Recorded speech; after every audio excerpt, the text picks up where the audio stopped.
Okay, so this will be Lecture 7 of U.S. History 1493. We have absolutely tanked the economy, so that's fun, and now we get to rebuild it. You are probably noticing a pattern, right, in the lectures that we've had so far. The world is coming to an end for some reason or another, and now we're going to fix it, right? Civil War, world is coming to an end, Reconstruction, we're going to try and fix it. Progressivism was an attempt to fix the world coming to an end after all of the economic ups and downs of the 1870s through 1890s. World War I, obviously the entire world is coming to an end and we got to fix that too. Now we've got a depression, we've got to try and dig ourselves out of it. Well, Hoover was president. He was president from 1929. Poor guy barely had a chance to be president before this economic debacle happened. Really was fairly ineffectual as president during this crisis. So when time comes for the next election, for the 32 election, everybody's just looking for anybody else, really, anybody that will do something.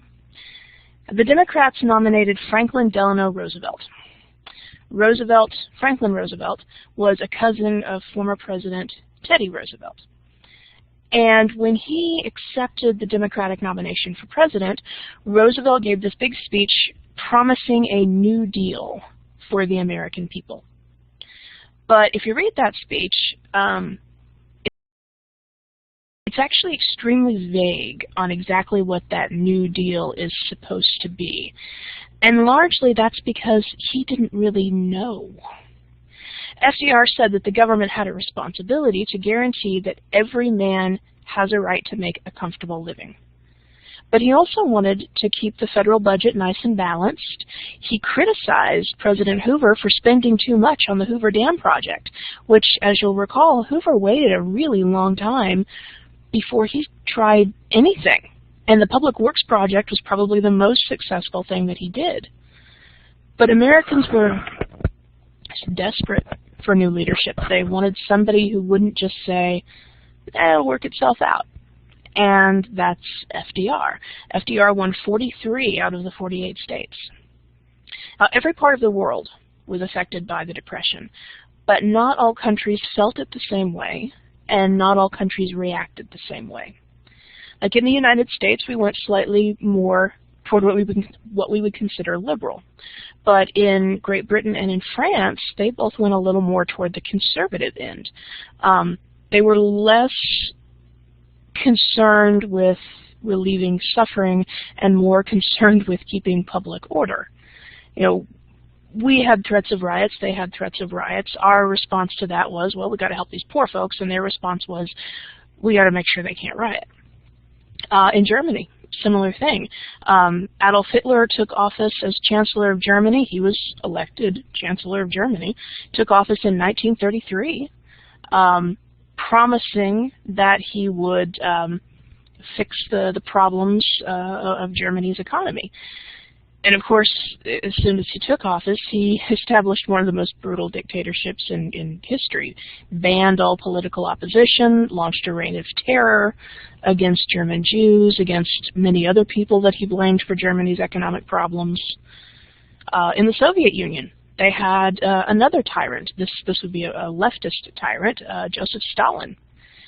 Stalin came to power at about the same time, embarked on this grandiose plan for industrialization, completely eliminating unemployment. The social cost of that was tremendous. Now, FDR wanted the United States to have some kind of middle ground. We don't want to go as far as Stalin in the Soviet Union, but we don't want to go as far in the other direction as this Hitler in Nazi Germany. Although, of course, in 1933, nobody in the United States knew how terrible Nazi Germany was actually going to be. But FDR wanted to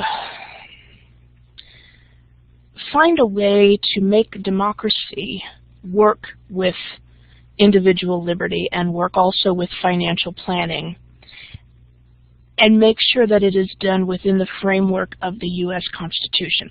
Because there was a real feeling among politicians and economists and regular people that if something wasn't done, if FDR's plan, whatever it is, fails, there could be another revolution and the country could just collapse. FDR really didn't have much of a blueprint when he took office. He had a whole bunch of advisors, a lot of old progressives, actually. One of Teddy Roosevelt's old advisors, Harold Ickes, came on board for FDR.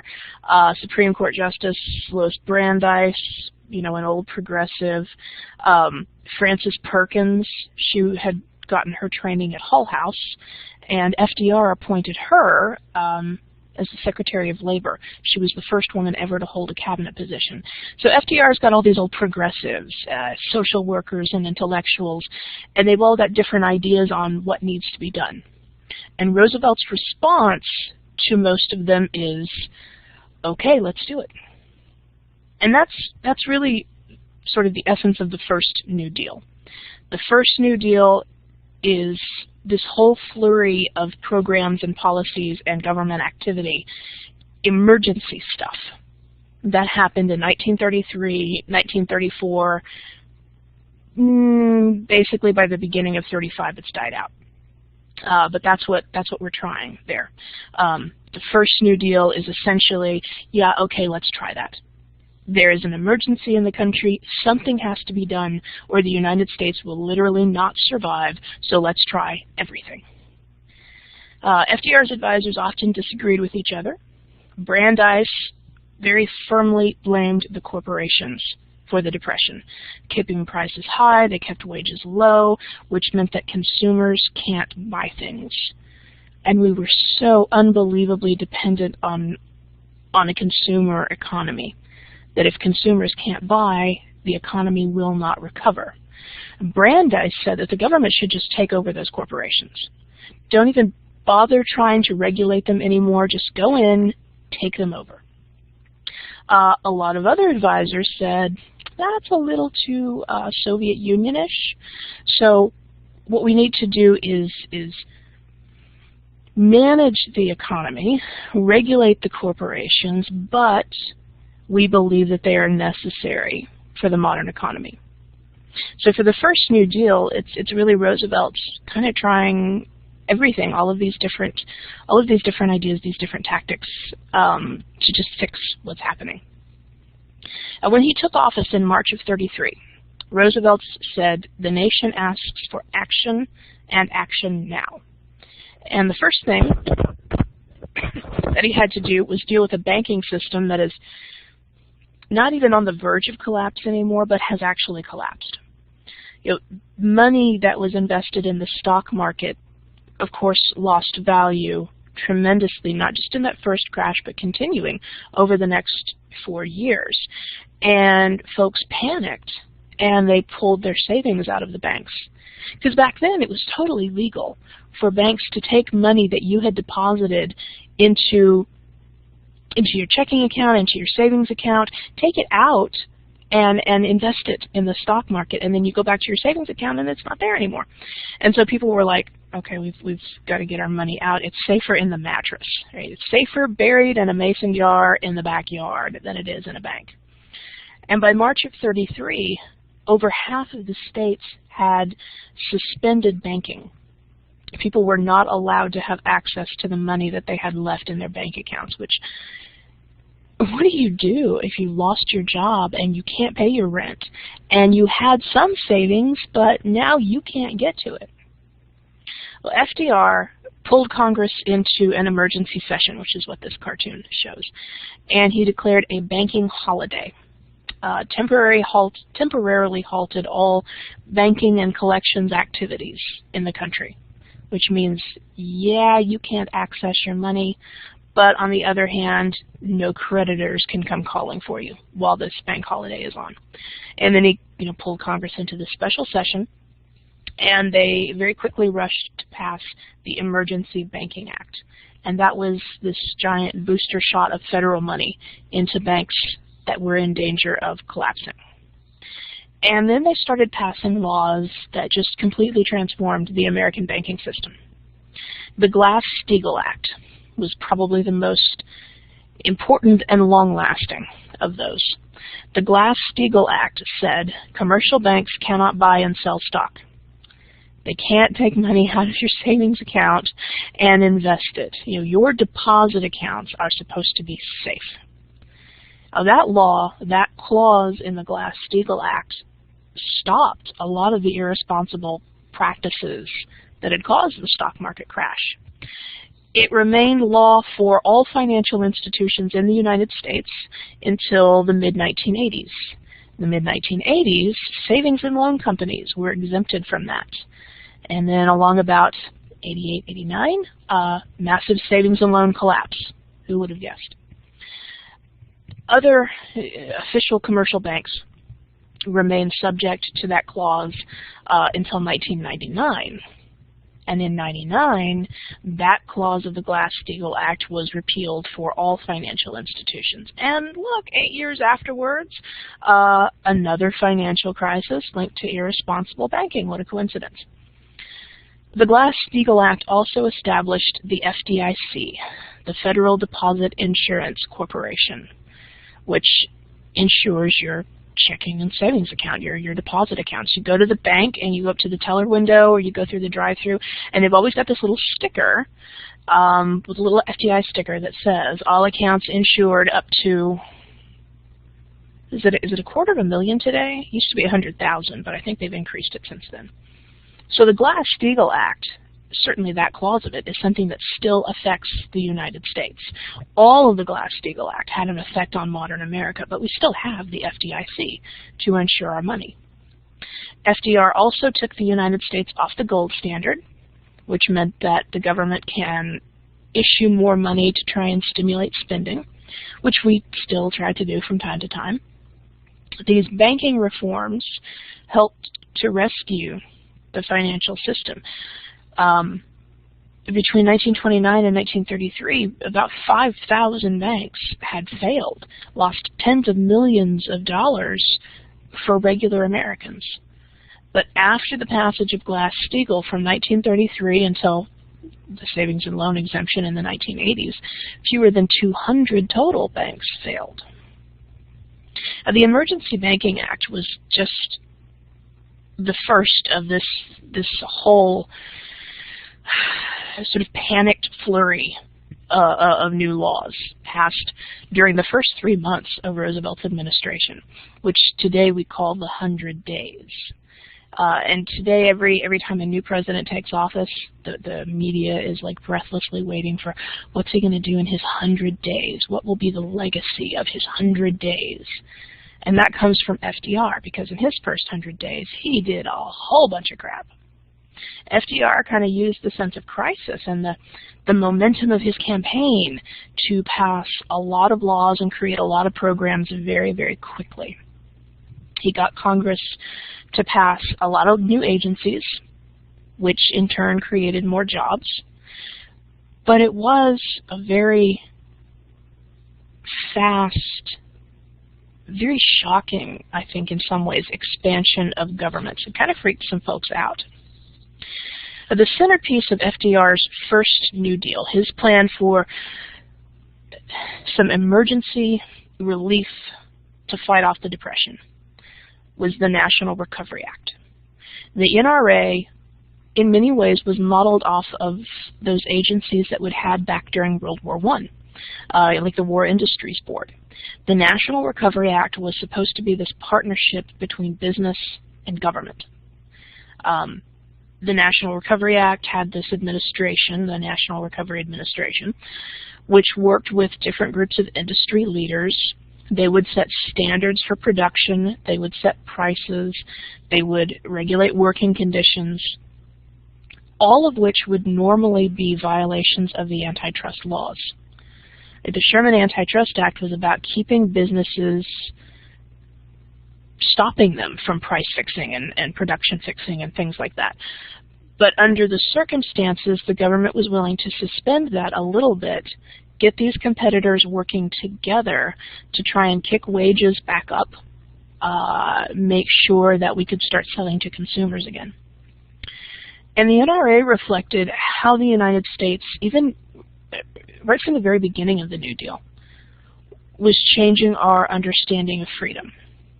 You know, it spent the 1920s believing that government should stay out of the economy. We went back to that old idea of liberty of contract and market competition and non-interference from the government, and the New Deal said, well, we tried that and it sucked and it didn't work, so we're going to try something else. FDR also supported industrial democracy, workers' freedom, under the National Recovery Act, because it did have a clause in it that recognized the right to form a union. The NRA established codes that set standards in every major industry, textile and steel and mining and automobiles. They adopted this symbol, this blue eagle symbol, and businesses that were part of the National Recovery Act that abided by those standards were allowed to use the eagle in their advertisements, showing the consumers that we are a good business, we are doing our part to help the United States. You know, we're all patriots here, we're all working together, so buy from us. Don't buy from those losers down the road who don't have a blue eagle. They don't care about the country, but we're trying to help. If you ever had to read To Kill a Mockingbird in high school, which I think most American high school students have to read, there is a line in it that is sort of a throwaway line, because Scout is so young in the book that she doesn't really realize what it is, but she talks about seeing Blue Eagle signs go up in the stores downtown in the little town where she lives. And To Kill a Mockingbird is set during the Depression, and she's talking about that kind of pins the date there. That is 1933, the summer of 1933, when she's seeing these signs go up. The problem was, after the enthusiasm at the beginning, the NRA kind of got bogged down in controversy. It turns out that when you give big corporations the chance to dominate industry standards, they will use that to raise prices and lay off workers as a way of destroying their smaller competitors. Some companies ignored parts of the National Recovery Act that they didn't like. Anti-union employers just flat ignored the part of the law that gave rights or protected rights for unions. And the government really didn't have the manpower to police the standards. You know, industry leaders set the standards, but if they decided later they didn't want to abide by it, the government didn't actually have the ability to make sure that they were doing it. So while the NRA looked really cool on paper, it didn't actually produce a lot of long-term help. Now, the 100 Days also got the government involved in providing direct relief to people in need. Now, Roosevelt was very worried about providing direct government payments. He was afraid, basically, that giving handouts would undermine people's self-reliance and would make them dependent. In fact, one of the first laws that was passed during the 100 Days was an act that reduced federal spending down from what Hoover had been spending. That didn't last very long, though. 25% of the male workforce is unemployed. Relief spending has to happen.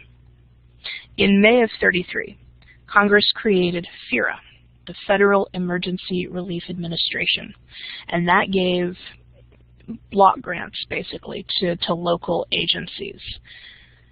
The idea behind giving the block grants was folks in Washington, D.C. don't know what Miami, Oklahoma needs. Maybe Miami needs soup kitchens, maybe it needs public works projects that will provide jobs, maybe it needs to buy shoes for kids. I don't know. The deal is Miami, Oklahoma knows what Miami, Oklahoma needs better than Washington, D.C. does.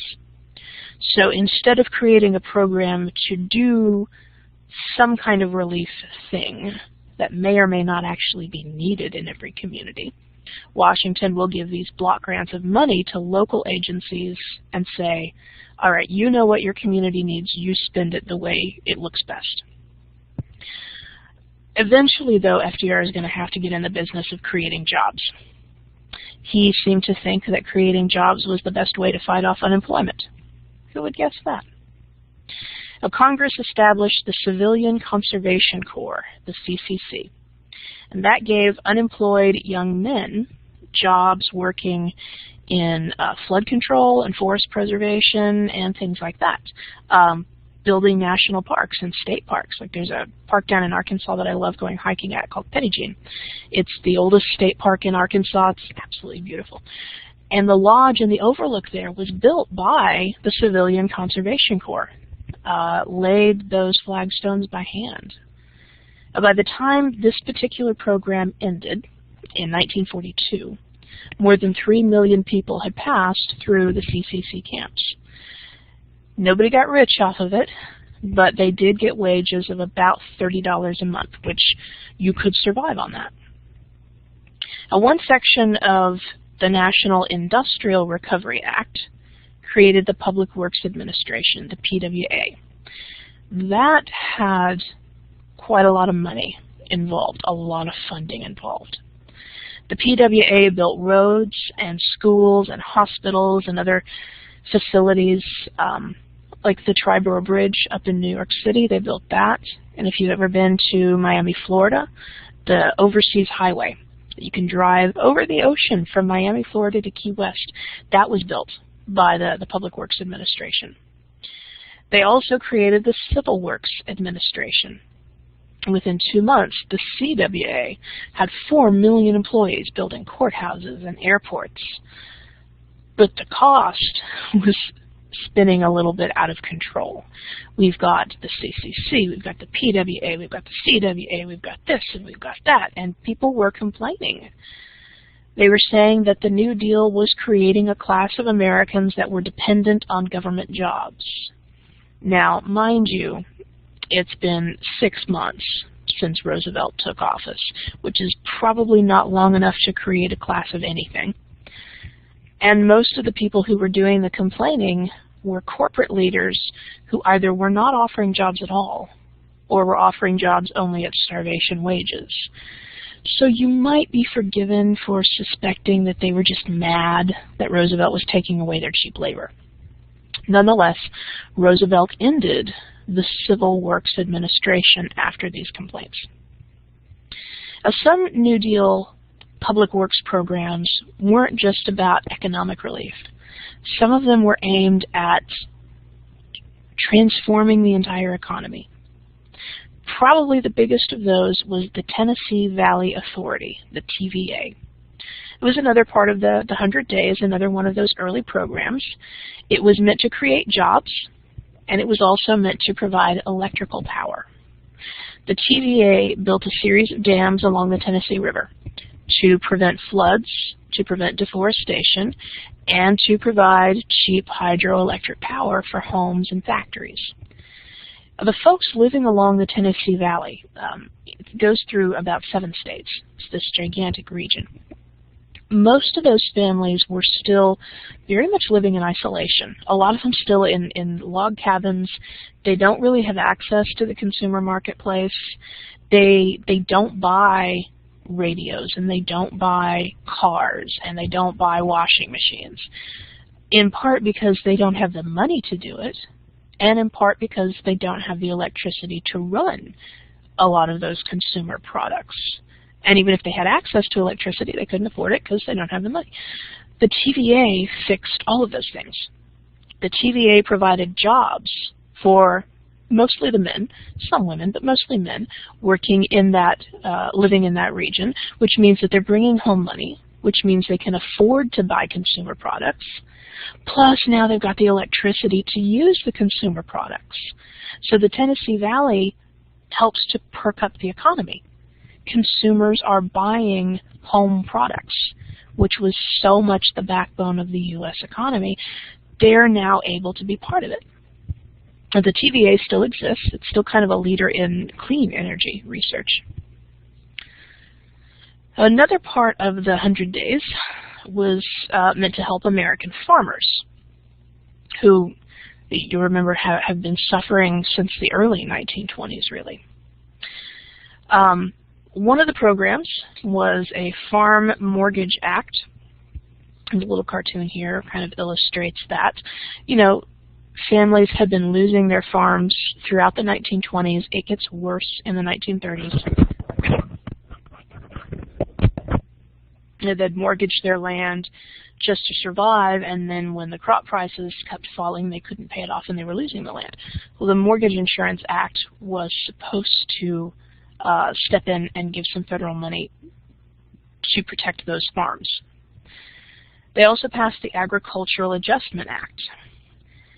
The AAA was supposed to raise farm prices, and the way it was going to do that was by setting production quotas for the major crops, because if you plant too much, there's too much supply, then you don't get paid as well. So they'll set quotas. We only need so much wheat. We only need so much pork. We only need so much sorghum. Right? That way you're not planting more than the market can sustain.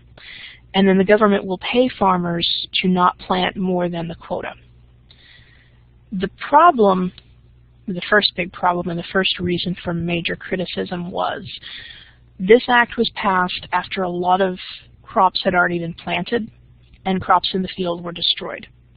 It was passed after lots of little baby pigs had been born that we don't need anymore.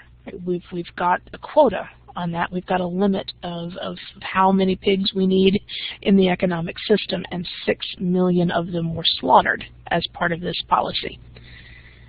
And this meat couldn't be sold, because if it's sold, it'll mess up the supply and demand system. It can't be given to soup kitchens and food banks, because it'll mess up the supply and demand system. It's got to be buried where it can rot. And that was severely criticized during a period of widespread hunger. Now, eventually, the Agricultural Adjustment Act will successfully raise farm prices, will successfully raise incomes. But a lot of farmers really didn't benefit from it. The benefit mostly went to the people who owned the property.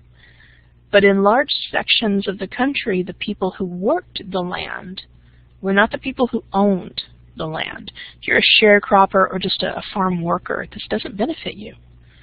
Because the AAA paid farmers not to overproduce crops, thousands of poor tenant farmers and sharecroppers were evicted from land that their families had worked, in many cases, since before the Civil War.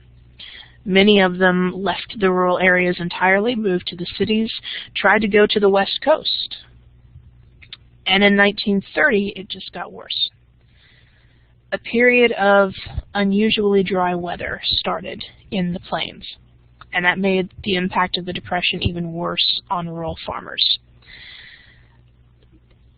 A large part of the problem was over-farming had destroyed the topsoil, especially in the aftermath of World War I. We talked about right after the war, there was a huge demand for American farm products overseas because there was widespread famine after the war. And so American farmers had gone out to places like the Texas and Oklahoma Panhandle areas, places that were typically not that great for farming. They'd bought up land. They had tried to irrigate it. They planted way more than they, under normal circumstances, would be able to sell because there's this demand from overseas. But within about 18 months, that overseas demand drops. And all of a sudden, farmers can't pay off this land. They have cut down trees, they've uprooted native grasses, there's massive erosion. The land is then sitting fallow because there's no reason to plant it. Winds blow most of the soil away, and it creates the Dust Bowl, which in particular affected western Kansas, Oklahoma, Texas, and eastern Colorado. It got so bad, people were dying of what they called dust pneumonia. Instead of having fluid in your lungs, you have dust in your lungs. And people would go out with wet cloths over their face to do the chores. And there are stories about people's grandpa, probably for your generation, great-grandpa, tying a rope from the back door to the barn because the dust storms were so bad that you couldn't see at arm's length. So you'd have to follow the rope to get to the barn to do the chores with this wet cloth over your face. One storm in 1934 was so bad that it carried dust as far away as Washington, D.C. And we know it's our dust because it was red Oklahoma dirt in this film over the Capitol Dome. The drought and the dust storms forced more than 1 million people off their land. The Grapes of Wrath, if you've read the book or seen the movie, it's by John Steinbeck, and it traced this particular Oklahoma family's trek out to California, trying to find work, trying to find anything. And often what they found was not a whole lot of sympathy. Like this sign from Bakersfield, California, "Jobless men keep going. Can't take care of our own." The Okies, as they were derogatorily called, today it's kind of a badge of honor to call yourself an Okie. Back then it was a negative name. Lived in shacks and lived in tent cities and worked, when they could find work, as migrant laborers following the crops. Losing your home, losing your land, wasn't just an economic blow, it was a psychological blow as well. Owning your own home had been an ambition, had been a part of people's idea of freedom since Europeans first started coming to the New World. I mean, in the 1850s, the poet Walt Whitman wrote that a man is not a whole and complete man unless he owns a house and the ground that it stands on. For a lot of folks, home ownership was your major asset, it was your major investment, it was a mark of respectability. The Depression devastated that. The construction of new buildings basically stopped. The banks, the savings and loans that had financed mortgages either collapsed or foreclosed. In 1932 alone, 250,000 homes were foreclosed on. Now, President Hoover, when he was in office, did recognize this was a problem. He called a conference on home ownership to talk about this crisis, and he said that owning a home was an American birthright. But the speakers at that conference showed that millions of Americans, still in 1931, I think is when he held that one, were living in urban slums, living in these ramshackle houses, living in Hoovervilles, right, these shanty towns, and they never really came up with a solution for it. Hoover did try to create a federal bank to issue home loans, but it's not going to be until FDR's first New Deal that the government systematically got into the housing market. FDR talked about the security of the home as a fundamental right. You know, if you remember back to the Maslow's hierarchy of needs diagram, right? It's pretty close to the bottom there, right? Safety and security. It's a basic physiological need. In 1933, and then again in 34, FDR's administration passed laws to protect homeowners from foreclosure and to try and stimulate new construction. The Homeowners Loan Corporation and the Federal Housing Administration insured millions of mortgages that were originally issued by private banks. At the same time, the government itself started building thousands of units of low-income housing. A New Deal housing policy was a pretty big departure from the way we'd handled things before. But thanks to things like the FHA and in the next decade the Veterans Administration, home ownership once again came within reach of tens of millions of families. There were other important measures and policies passed during the first New Deal, right, FDR's first couple of years in office. The 21st Amendment was passed by Congress and ratified by the states. The 21st Amendment repealed prohibition. Now, that was actually a job creation measure. You know, when prohibition is repealed, the breweries start up again, and the breweries create jobs. And it creates jobs for truck drivers who are hauling the alcohol everywhere around the country. It creates jobs for bartenders and waitresses. And God knows, by 1935, everybody needs a drink really badly. They also created the SEC, the Securities and Exchange Commission, to keep an eye on the stock and bond market and make sure they're not doing any more shenanigans. Sometimes they handle that better than others. The first New Deal was really this series of wild experiments, some of which worked, some of it which really did not. Altogether, it transformed the responsibilities of the federal government, built a bunch of public facilities, it provided jobs and provided relief to millions of people. but it didn't end the Depression. At the end of 1934, 10 million American men were still unemployed.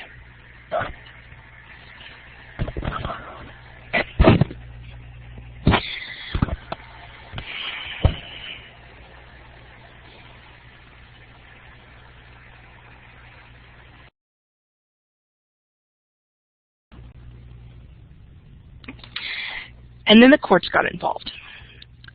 Most of the Supreme Court was still made up of people appointed by Coolidge and Harding, and they were more conservative. And they still liked the idea of liberty of contract. They still liked the idea of zero regulation. And in 1935, they began to overturn some of these New Deal programs. Now, the way the Supreme Court works is they can't overturn a law without somebody bringing it to them. Like the Supreme Court, the members of the Supreme Court can unanimously hate a law, but it's not until that law is challenged legally all the way through the court system that they can actually do anything about it. And in 1935, somebody who had been challenging the National Recovery Act through the system got it up to the Supreme Court, and they declared the National Recovery Act unconstitutional in May of 1935. The court said that Congress only has the right to regulate businesses involved in interstate commerce. But the National Recovery Act was broader than that. It covered companies that did not cross state lines. So the court said that the NRA overstepped Congress's constitutional boundaries. In 1936, the court said that Congress cannot set a minimum wage for children. They're not even trying to outlaw child labor just yet. They're just setting a minimum wage for children, and the court says can't even do that. So the first New Deal, this emergency 2 years, kind of ground to a halt. But there were pressures outside of Washington that were building and building. So FDR decided to try some even more radical changes in policy. And one of the more striking developments of the 1930s was a mobilization of workers in industries that traditionally were not unionized. You remember in the 1920s, even industries that used to have pretty strong unions basically ran roughshod over them, and union membership fell by quite a lot. But during the Depression, people started joining up and unionizing again. And they called this labor's great upheaval. And it surprised a lot of people because typically when we have an economic downturn, people don't join unions. In the depressions in the 1870s and the 1890s, that had devastated union membership. Because when there's an economic crisis, people are just glad for whatever job they can get. They don't want to unionize, they don't want to go on strike, because there are 100 guys waiting outside the factory gates for their boss to fire them. So they don't challenge it. But unlike in the past, this time it looked like the federal government might actually be on the workers' side, especially when the National Recovery Act included that clause that said you have to respect the right of workers to form unions. American factories at the start of the New Deal were basically like miniature dictatorships. Unions were pretty rare. Workers could still be beaten by their supervisors. They could be fired at will for no reason. Management, sometimes very arbitrarily, decided how long the workday would be, the speed of the assembly line, and often you wouldn't know until you go in that day. You think it's going to be a 10-hour day, but no, today we're going to keep you for 14 hours instead. In company towns all across the country, local governments firmly supported the businesses over the workers. So the demands of the unions, of workers in general in the 1930s, went way beyond better wages. They wanted to end that control over their lives. They wanted basic protections for their civil liberties, like the right to picket, the right to speak, the right to distribute literature, freedom of the press, the right to meet to discuss their grievances, freedom of assembly. And all of these goals required union recognition. So FDR's election inspired quite a bit of hope among regular workers. When he first took office, FDR's office was just kind of inundated with letters from workers talking about what they faced at work and the effects on their families. Labor organizations spread the message that political freedom is meaningless in the face of industrial slavery, and they got folks good and riled up. The Great Labor Upheaval exploded in 1934. There were 2,000 strikes or more spread across the country in that one year. Many of them provoked violent confrontation, as they had ever since the 1850s. In Toledo, Ohio, 10,000 striking auto workers surrounded their factory. Managers brought in strike breakers to try and take their jobs, and that led to a 7-hour fight with police and the National Guard.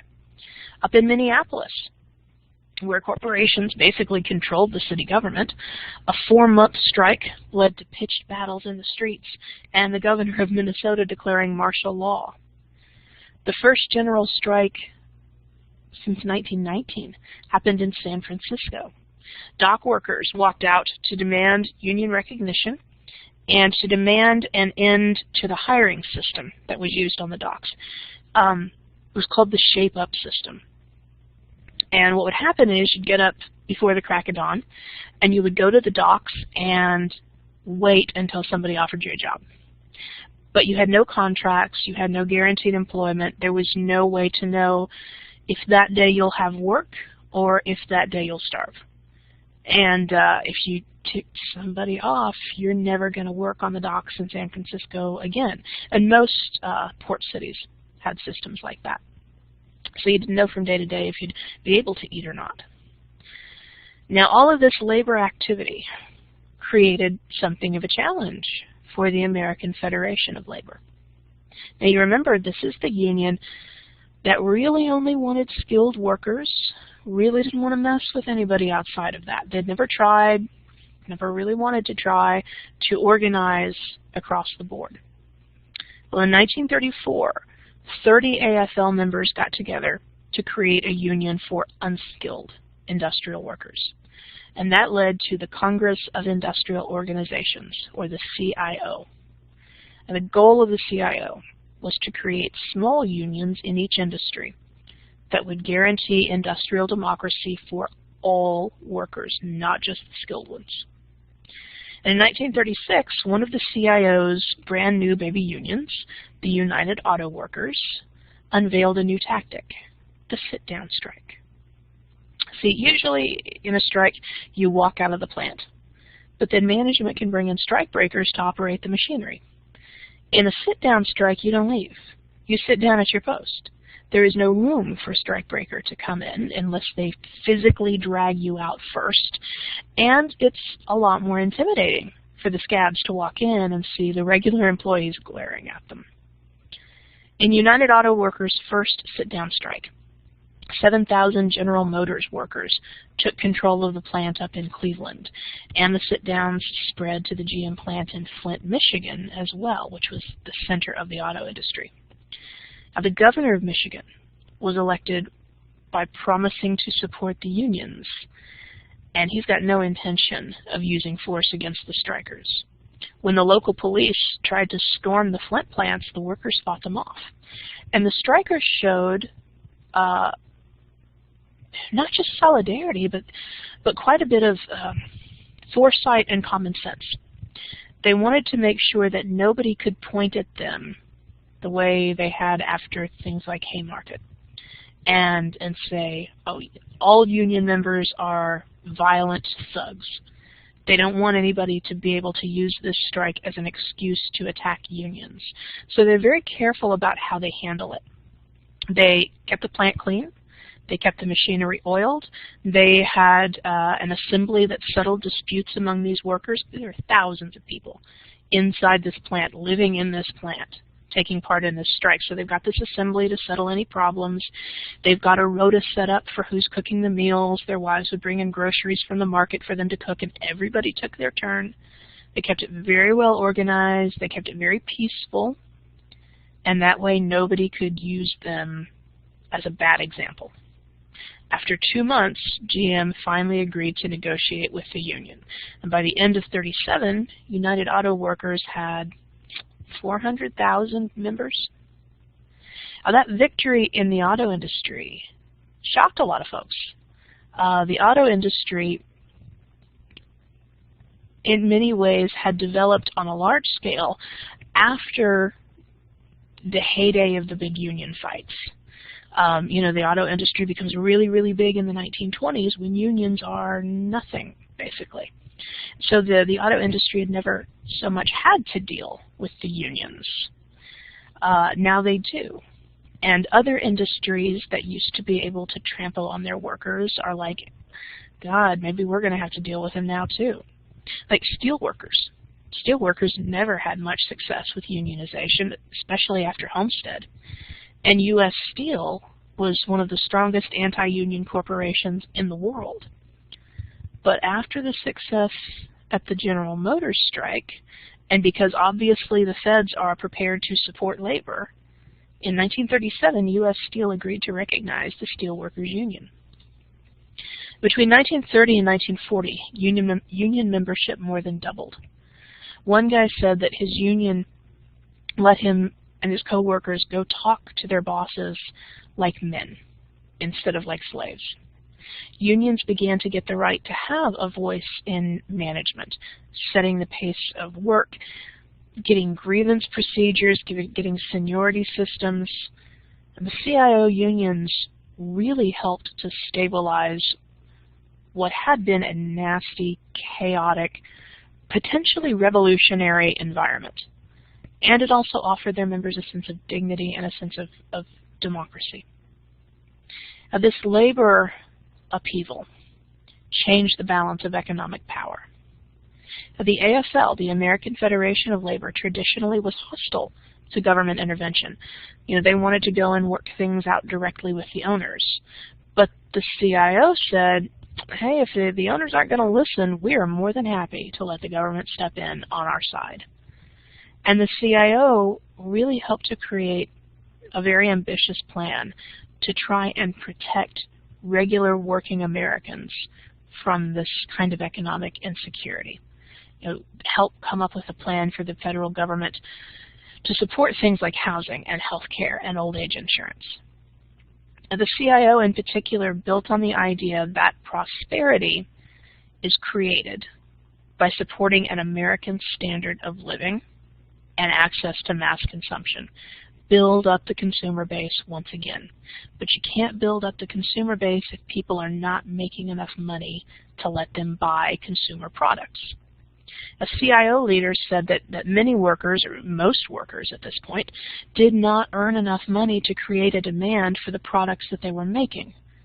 And the way to solve that is to go back to Fordism. Raise wages so they can start buying again. Now, when General Motors sat down with United Auto Workers, part of their agreement talked about a rate of pay commensurate with the American standard of living. And by the mid-1930s, most Americans agreed that low wages had been one of the contributing factors to the Depression. Now, there were other politicians and other movements talking about the idea of economic justice. Out in California, the old progressive novelist Upton Sinclair was the Democratic nominee for for governor of California in '34. He called his campaign the End Poverty in California movement. He said that the state government should go into factories that had been shut down and take them over and essentially give those factories back to the workers. And the workers would run those factories as cooperatives. He said they should do the same thing with unused farmland. Take it from the corporate farms, give it to the people, to the migrant workers who used to work it, and they'll form farmers' cooperatives. Now, he lost the election in large part because his opponent used the latest Hollywood technology to create propaganda films. The opponent's campaign hired a whole bunch of actors who would make these advertisements, and they would say things like, well, I'm from Oklahoma. I'm from Tulsa, Oklahoma. And gosh, we heard that Upton Sinclair is going to be giving all this land away. As soon as he's elected governor of California, by howdy, we're going to head out there and take up this land. Or, I'm from Cleveland, Ohio, and as soon as Upton Sinclair gets elected governor of California, we're going to come out there and take your job. So he lost pretty badly. A dissatisfaction with the slowness of recovery pushed another politician to national prominence. Huey Long had been the governor of Louisiana, and he had a long history of being supported by populists, by progressives, by socialists. And in 1930, Long became a U.S. Senator. From his position as U.S. Senator, Long managed to take over just about every tiny corner of Louisiana state government. He used his power to tax the hell out of Louisiana oil companies and use the money to build roads and schools and hospitals, which in turn created jobs. And Huey Long is one of the most colorful characters in American politics. He liked to call himself the kingfish. He said in Washington he's a little bitty fish in a big pond, but by gosh, back in Louisiana, he's the kingfish. In 1934, he launched a movement called the Share Our Wealth campaign. He wanted the government at the federal level to essentially do what he had done in Louisiana, to raise taxes significantly until they were essentially confiscating the excess wealth of the richest Americans to pay for a jobs program. You can listen to his speeches, watch his speeches on YouTube. I can't guarantee that you will understand anything that he says. He's got a very, very thick Louisiana accent, and he's also usually pretty drunk by the time he gets up and starts giving his speeches. But he does give one. There's one on YouTube that he's giving as part of his Share Our Wealth campaign across the country. And in it, at least the part that you can sort of understand, he talks about the U.S. economic system as if it were a picnic. He said, what happens is one guy sweeps in and he takes 90% of the food that was meant to be shared among all the people. And the only way to make it fair is to, in Long's words, make that man give back some of the grub that he ain't got no business with. He's a fun guy to listen to. Long was considering running for president, and he would have been a very strong challenger to FDR, but he was assassinated in 1935. Another dissatisfied public figure was Father Charles Coughlin. He was an American priest. He had a radio show, weekly radio show. And he started the Depression attacking Wall Street bankers, attacking the corporations, attacking the capitalists, wanted government ownership of industry to fight the Depression. He started out supporting FDR, but he became increasingly critical of the president when he felt like the New Deal wasn't going far enough to support real social justice. So he started out as one of Roosevelt's critics on the left. Later in the decade, though, Coughlin is going to start to shift away. He's going to become much less of a socialist and much more of a fascist. Coughlin is going to become a really big fan of Mussolini in Italy and an even bigger fan of Hitler in Germany.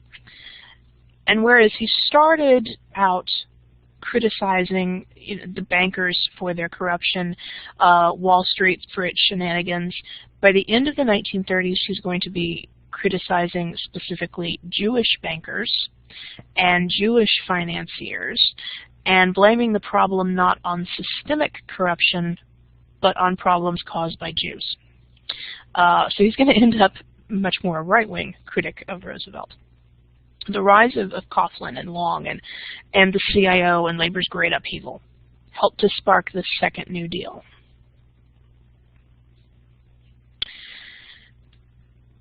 Kind of pushed by the failure of the first New Deal to actually end the Depression, in 1935, FDR launched the second New Deal. Now, the first New Deal we talked about, it's focused on emergency economic recovery, shoring up the system so nothing else collapses. Basically unplanned, God, let's try everything. The second New Deal was much more organized. There was an actual plan behind it. And the second New Deal was focused on economic security, long-term planning and programming that will guarantee people will be protected against any future downturns. FDR's administration built on the idea that a lack of consumer spending was a major contributing factor to the Depression. More and more of FDR's advisors believed that the government should try to redistribute income to build up purchasing power in all sectors of the economy. Now, none of them thought that the dude working the line at the Ford plant should have the same purchasing power as Henry Ford himself. But they did think that he should have the purchasing power to support an American standard of living. Because if he doesn't, the economy will not recover. So in 1935, Congress passed a series of laws to attack this problem head-on. They levied a much larger tax on big fortunes and on corporate profits. That is a direct response to Huey Long's Share Our Wealth campaign. That tax created the Rural Electrification Agency, which is kind of like the Tennessee Valley Authority, except it's for all other rural parts of the country. In 1934, 80% of American farms had no electricity. Well, the Rural Electrification Agency creates jobs, which brings in money. It creates electricity, which creates a need or a desire for the consumer goods that use electricity, because there's no point in buying a washing machine if you've got no power to run it. Well, now these rural areas are also getting drawn into the consumer economy. FDR also established the Works Project Administration, the WPA, which when most people talk about the New Deal and New Deal programs, the WPA is one of the first things that they think about. The WPA hired every year about 3 million Americans. It lasted from 1935 until 1943, at which point we no longer needed it anymore. The WPA changed the physical face of the United States. They built thousands of public buildings, they built bridges, they built 500,000 miles of roads, they built 600 airports, they built schools, like this black and white map shows in the first half of 1936 where WPA school buildings have been built. And you'll notice Oklahoma's done pretty well out of WPA educational construction. Ottawa County has one. Ottawa County's blacked out, which means that it's got some kind of construction there. Looks like Delaware County as well, Craig County. Probably the most famous WPA projects, though, were in the arts. The WPA sent hundreds of artists around the country to decorate public buildings with murals. A lot of the state capitol buildings, if you visit them, if you visit Oklahoma City, if you visit Topeka, they've got these wonderful murals depicting the state's history somewhere in their capitol building. Like this with the Cowboys with the Longhorns, this is from the Oklahoma Capitol building. The Kansas Capitol building's got a big mural of John Brown, you know, from the Bleeding Kansas abolitionist days. The WPA also hired writers to write guidebooks for the states and produce local histories. They sent historians around to record the memories of older people, including hundreds of former slaves. The Federal Theater Project was part of the WPA. They put on plays around the country. The Federal Music Project sponsored ballet and modern dance all over the country. Places like Joplin were getting Broadway performances, because you got to employ actors somehow. Thanks to the WPA, audiences around the country had their first live musical and theatrical performances, their first chance to view American artists. Another major program of the Second New Deal was the National Labor Relations Act, also known as the Wagner Act. It was sponsored by Robert Wagner. Some folks call it Labor's Magna Carta.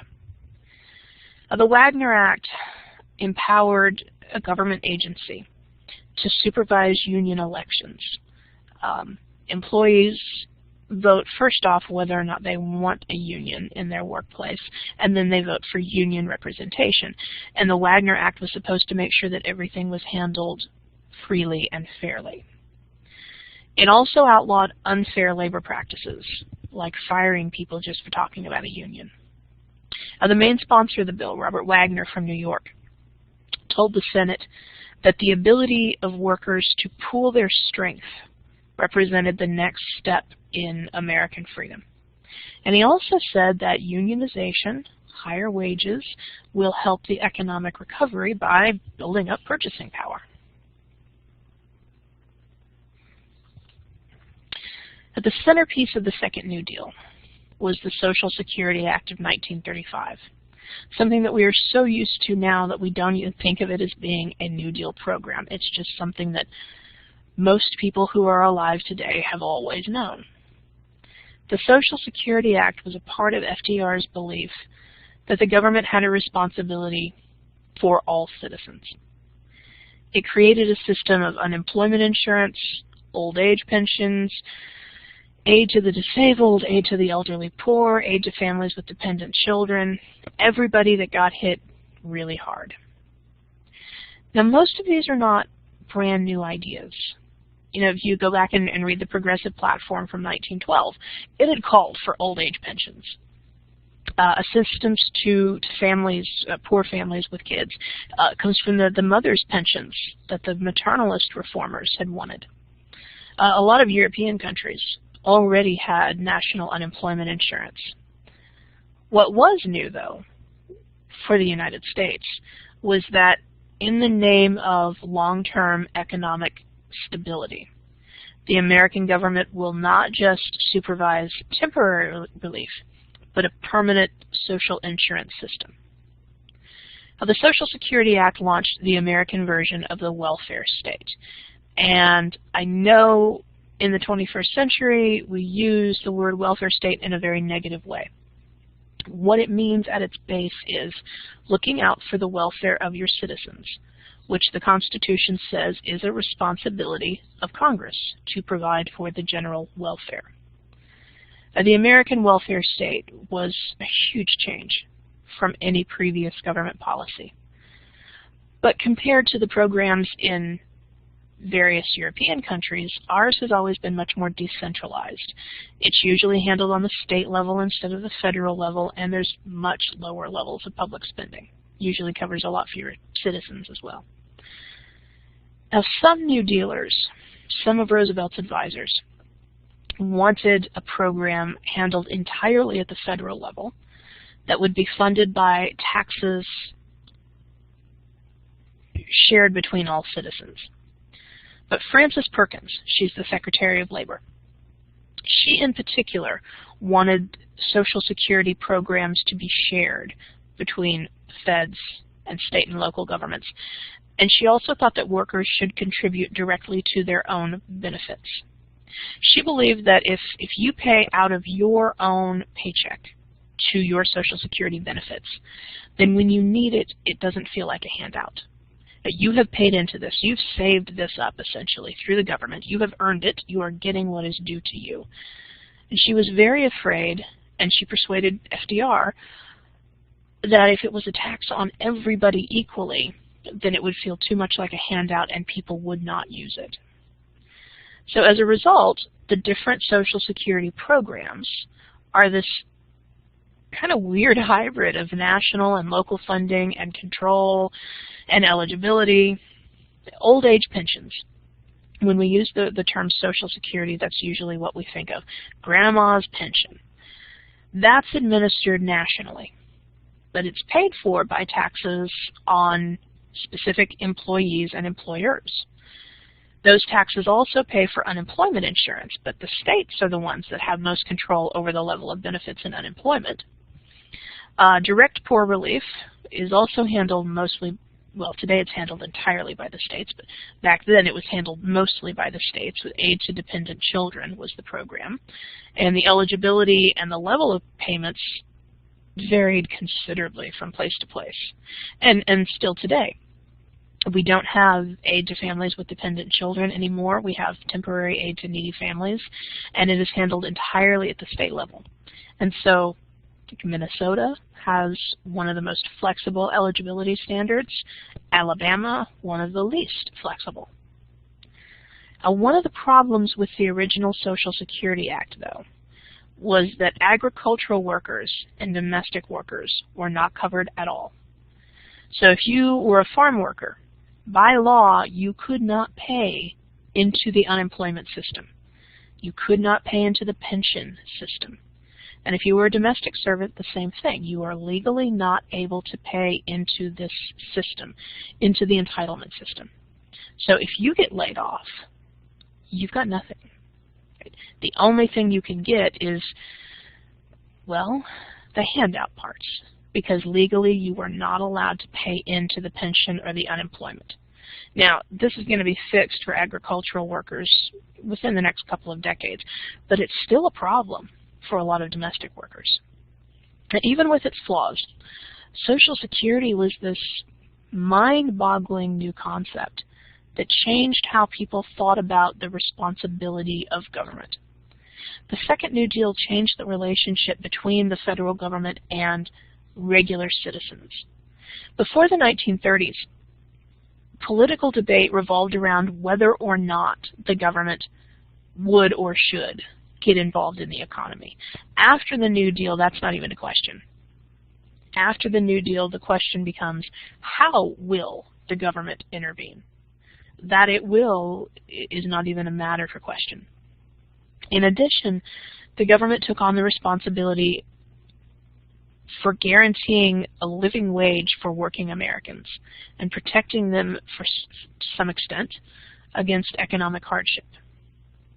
Do you remember when we were talking about progressivism, we talked about the Pure Food and Drug Act and how that was such a weird new concept that it's the government's responsibility to protect its citizens, even if that means intervening in private business. I mean, before that, what was the government to regular folks? It really wasn't much. Government built infrastructure, protected business, educated citizens. But if we go even further back, if we go back to the beginning of class, like Reconstruction before the Freedmen's Bureau, they didn't even do all of that. They didn't even educate citizens all the time.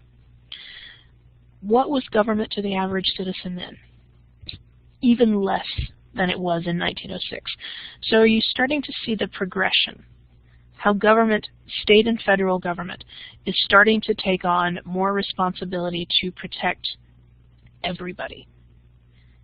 I mean, government has always worked. It has always protected men like Andrew Carnegie and Henry Ford and the Koch brothers. But very slowly, it is starting to work on behalf of the dude in the GM plant, or the guy on the docks, or the school teacher, or the nurse. The federal government benefits you more now than if you lived in 1934 before the Social Security Act. Do you think there are ways it could benefit you even more? Probably yes. But if we'd lived in 1865, when the class started, we would have just been happy if the government allowed us to build a school. Would we have had any concept that maybe the government is in place to protect us? Probably not. The Depression made it necessary to reevaluate freedom and the government's role in freedom. FDR said that for many Americans, life was no longer free. Men could no longer follow that pursuit of happiness. In the 1930s, the Great Depression produced tons of debates on what freedom is. And the large majority of people took it for granted that we need a new definition. The New Deal, kind of like the Civil War, changed folks' ideas of freedom by linking it to the federal government. In 1935, the Catholic Welfare Conference declared that social justice requires a guarantee of employment and a decent livelihood and adequate security for all Americans. A 1935 survey of Fortune magazine found that 90% of respondents believed that the government should guarantee that every man who wants to work can find a job. And it's Fortune magazine. I mean, it's not like Dirty Hippies Weekly. FDR appealed to the poorer classes, to the working class, to the middle class very easily. And he used the new technologies to do it. The radio was his favorite. By the mid-1930s, more than 2/3 of American families had at least one radio. and they listened to FDR's radio speeches. They were called fireside chats. He'd be in the Oval Office surrounded by hundreds of microphones, but you'd be in your home sitting around the fire with mom and dad and the kids and maybe a grandpa and a couple of dogs. Just this nice family gathering, listening to the president talk to you about, yes, we're in a crisis. Yes, this is a terrible situation, but you know, the only thing you have to fear is fear itself. And we're going to pull together. You know, America together will be strong, and we're going to get ourselves out of this. FDR appealed to very traditional values in support of his very new policies. And he gave the term liberalism its modern meaning, the way that we use it today in the United States. Now, before the 1930s, before the Depression, liberalism was used in the classical sense. It was shorthand for limited government, for small government, for free market economics. And that's still how most of the rest of the world uses it today. FDR consciously chose to use that word to describe a large, active, socially conscious state. He also took the word freedom. He kind of reclaimed it from his conservative opponents and made it a rallying cry for the New Deal. In his second fireside chat, FDR compared his idea of liberty as security for the average person with the old idea of liberty of contract, which he said served only the privileged few. FDR consistently linked freedom with economic security, and he consistently said that economic inequality was the greatest threat to freedom. Even while FDR invoked the idea of liberty to gain support for the New Deal, a different definition of liberty, freedom from government, became the fighting slogan of his opponents. And their biggest problem with the New Deal was their belief that it was undermining fiscal responsibility and that these new regulations undermined business owners' freedoms.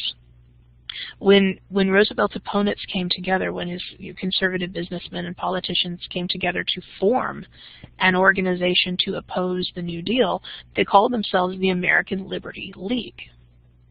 Robert Taft, the son of former President Taft, was one of the leaders of this group.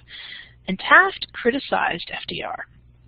He said that FDR was sacrificing individual freedom in a misguided effort to improve the conditions of the poor.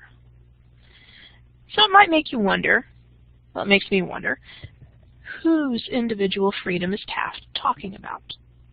Is he talking about the freedom of the average dock worker without a job? Is he talking about individual freedom for the Okies who lost their homes and have to move out in shacks in California to work for $2 a week? Whose freedom is he talking about? So by 1936, by the time the next presidential election comes up, politics were very much divided by class. Working class and most middle class voters overwhelmingly went for the Democrats. Businessmen spit fire every time Roosevelt's name was mentioned. And definitions of freedom were divided along those lines too. The industrialists, the businessmen, they wanted freedom of private enterprise, no regulation or very little regulation. The majority of people wanted a shared freedom based on shared risk and shared reward, and they were fighting over whose idea of freedom was right. That was central to the presidential campaign in 1936. Roosevelt's platform, the Democratic platform, insisted that in a democracy, the government has an obligation to provide democracy of opportunity for all its citizens. In Roosevelt's speech, when he accepted renomination, he blasted the folks that he called economic royalists, who were trying to be, in his belief, tyrants over average people. FDR said that economic rights are necessary for true liberty, that poor men are not free men. If you're so busy worried about finding a job and you're so busy worried about where your kids are going to sleep that night and whether or not you'll be able to feed them, you are not truly free. And FDR said that his opponents were threatening freedom. Well, FDR's big opponent was the governor of Kansas, Alf Landon. Landon got his political start actually as a supporter of Teddy Roosevelt. He was an old progressive. Landon was on the more conservative end of progressivism. He was very much a fiscal conservative. And a fiscal conservative is someone who wants to keep a tight rein on spending. Lower government spending, lower taxes if possible. But Landon did at least acknowledge that there are social problems in the country that need to be addressed. The thing with Landon is he couldn't see that often social problems are linked to economic problems, and you can't solve one without the other. And Landon lost a huge chunk of voters right from the very beginning because he hated labor unions, and he was extremely vocal about that. Landon said that the New Deal and everything that Roosevelt was trying to do was a threat to individual liberty. Now, Landon was not particularly popular, but he is a good example of conservatism in the 1930s. And the rhetoric that he used, the political stance that he took, even though it was not very successful at the time, planted the seed for modern small government conservatism, and even, to some extent, anti-government conservatism. Now, not all conservatives are small government or anti-government, but the ones who were influenced by Landon tend to be. They're the ones who want complete deregulation of the marketplace. They're the ones who want an end to the welfare state, like privatizing Social Security. In the 2000 election, that was a huge issue. George W. Bush, that was one of his parts of the platform, privatizing Social Security. And he is coming out of this Landonite small government tradition. Ronald Reagan is another one in the 1980s. Reaganomics pushed for anti-labor laws, massive deregulation of almost every industry. He's coming from this old Landon tradition. So Landon and his political brethren are going to have a massive impact on the United States in our most recent 30 years. But in 1936, he did not have a lot of followers. FDR was reelected with well over 60% of the popular vote. He carried all but 2 states. FDR's victory was considered kind of remarkable, considering that most newspapers and basically the entire business community threw their support behind Landon. FDR succeeded partly on strong support of the labor unions, but also because of his ability to unite lots of people from lots of different backgrounds. Northern black voters, southern white voters, Protestant farmers, urban Catholics and Jews, industrial workers, middle-class folks, all of them together made up FDR's, what he called the New Deal coalition. And they will dominate American liberalism for the next half century. FDR's second term of office was the first inauguration to happen on January 20th, which is when presidents are inaugurated today. Before FDR's second term, presidents took office in March. Because, you know, back in the 1780s and 1790s, when this all started, it took quite a while for things to get done. You got to count the votes by hand. You have to, put them on horseback, put the results on horseback to send them, to Washington or to New York, if we're talking about the first couple presidents. Then you got to notify the guy who's won, and he's got to have time to get up there to actually take office. It just takes forever. 1936, you can hop on a plane. In his speech, FDR did acknowledge that the Depression was not over, and there's still work to do. But in his enthusiasm over his massive re-election victory, when Roosevelt got back down to governing the country, he made what some consider to be a serious political misstep. Roosevelt was angry at the Supreme Court overturning so many of his first New Deal programs. They'd gotten rid of that minimum wage for child workers. They'd gotten rid of the National Recovery Act. They'd gotten rid of a whole bunch of other things. And Roosevelt was terrified that if somebody challenged the Wagner Act or the Social Security Act, that the Supreme Court would overturn those two. And he doesn't want that to happen. So he goes after the court. He says that some members of the Supreme Court are just too old to perform the duties of their office. The Supreme Court justices are appointed for life. They can retire, they can be impeached, but pretty much once they're in, they stay there, especially if the president currently in office is somebody they don't like. Supreme Court justices usually will not retire unless there is a president of their own party, their own political stripe in office. Otherwise, they will try and wait it out because they don't want their position to be taken up by somebody who believes differently than they do. FDR knows he can't get rid of these guys. They've done nothing that is impeachable. They have not committed high crimes and misdemeanors against the United States. They're not going to retire. There are like 2 guys on the court who are Roosevelt supporters. The other 7 are not moving. And they're probably not going to just conveniently drop dead either. Roosevelt's got to find a way to pack the court with men who will support his programs.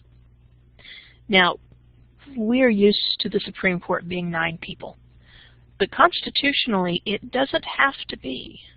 The Constitution doesn't say how many Supreme Court justices we have to have.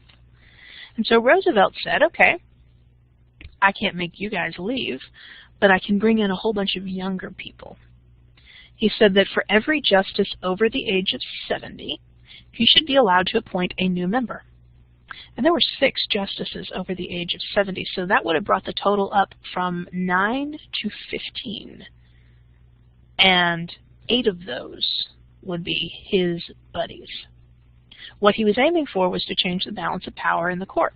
Most of the justices are old conservatives except for Brandeis and Hughes.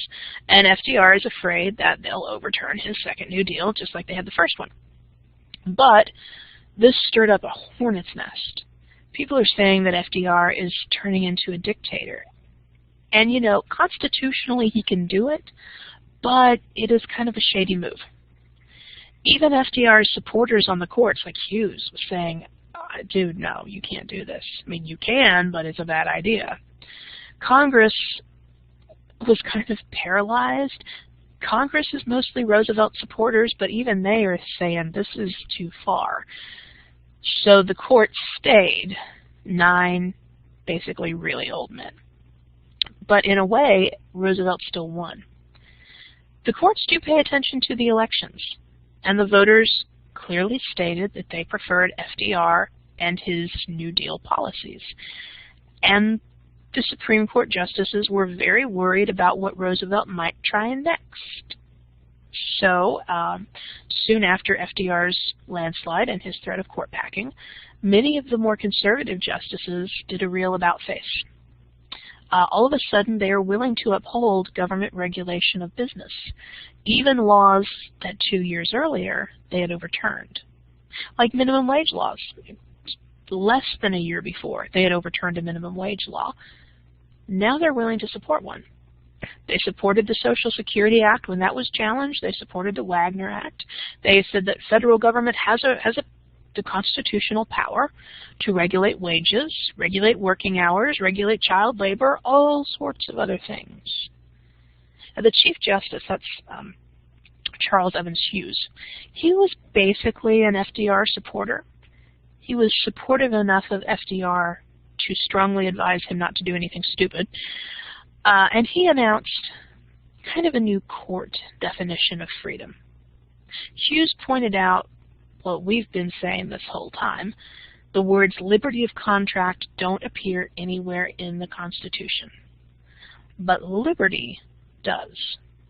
And Hughes declared that liberty requires protection of the law against any evil that menaces health, safety, and welfare. This is a pretty permanent change in judicial policy. I mean, in the decades before 1937, the court declared literally hundreds of laws and regulations to be unconstitutional because of liberty of contract. Between 1937 and now, you don't hear the words liberty of contract coming out of the court. So while the court is slowly making its peace with FDR's shenanigans, the momentum of the second New Deal slowed down. They passed a Housing Act in 1937, which was meant to build homes for the poorest Americans. 1938, they passed the Fair Labor Standards Act, which is the last major piece of New Deal legislation. That banned anything produced by child labor from interstate commerce. It set 40 cents an hour as the minimum wage, which 40 cents an hour back then was a living wage. If you worked 40 hours a week for 40 cents an hour, you could take care of a family on that. The minimum wage was always intended to be a living wage. And this law, the Fair Labor Standards Act, also required overtime pay for more than 40 hours a week. But that's kind of the end of it. Instead, in 1937, Roosevelt starts trying to pull back on some of his spending programs. Economic conditions had improved quite a bit. So FDR reduced farm subsidies, and he reduced quite a bit of the Works Project Administration funding. The result of that was a disaster. When government spending fell, so did investment, so did production, so did the stock market, so did jobs. FDR had gotten the unemployment rate down to 14% by January of 37. By the end of the year, it's going to be back up to 20%. And so FDR started looking around for yet more new ways to deal with things. In 1936, an economist named John Maynard Keynes published a book called The General Theory of Employment, Interest, and Money.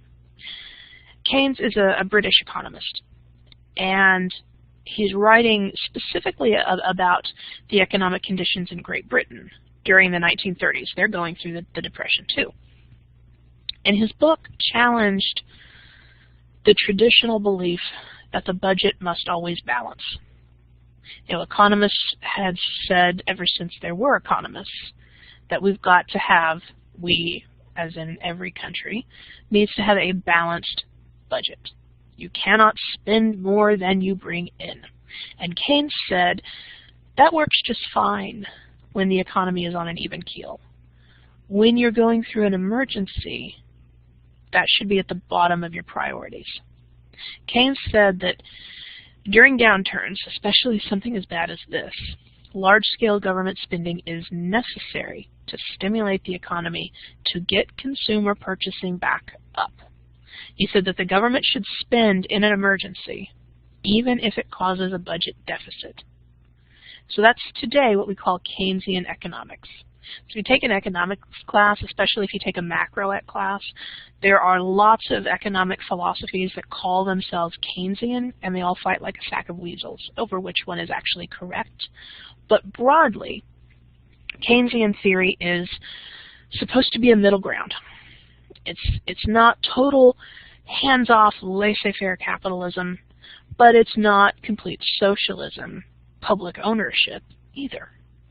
Keynesian economics says, no, the government should not take over industry, but yes, it should regulate, and it should step in to keep things balanced.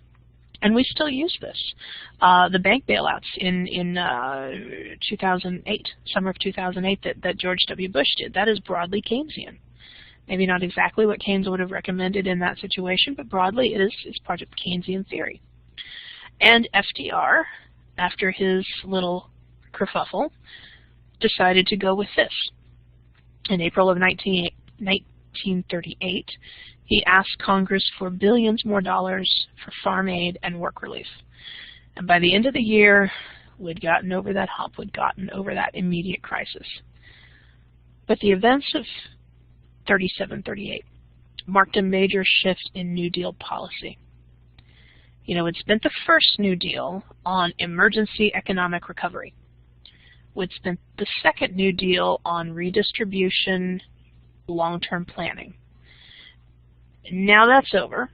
Roosevelt is trying to focus on public spending by the government to fight unemployment, to stimulate the economy. So the second New Deal has come to a close. We're going to try something else But before we really get a chance to do it, another crisis is going to start. But we're going to talk now about the effect that the New Deal had on different groups of people. Like FDR had intended the New Deal, particularly the second New Deal, to expand freedom by assisting particularly vulnerable groups of people like the unemployed and the elderly, and to do it as a right of citizenship, not as charity. But politics, political realities, people's ingrained beliefs about gender and race, that affected the kinds of laws that were passed. It affected the way that those laws were implemented, and it affected the way different groups of people experienced the New Deal. Like women in the upper echelons of government, the New Deal brought more of them into prominence than ever before. There were a lot of talented women who advised the president and shaped public policy. Frances Perkins is the Secretary of Labor. She's the first woman ever to hold a cabinet position. Mary McLeod Bethune is a special advisor on minority issues. And probably the most important woman in the government was Eleanor Roosevelt. She was the First Lady, FDR's wife. Eleanor Roosevelt is the person who set the standard for First Ladies today. Before her, the First Lady was basically a society hostess. She redecorated the White House, she had dinner parties, she had no other real responsibilities. Eleanor Roosevelt, though, had shit she wanted to do. She traveled very widely, she spoke out on public issues, she wrote a newspaper column that sometimes just flat out disagreed with her husband's policies and said, he's not doing enough, and here's why I think so.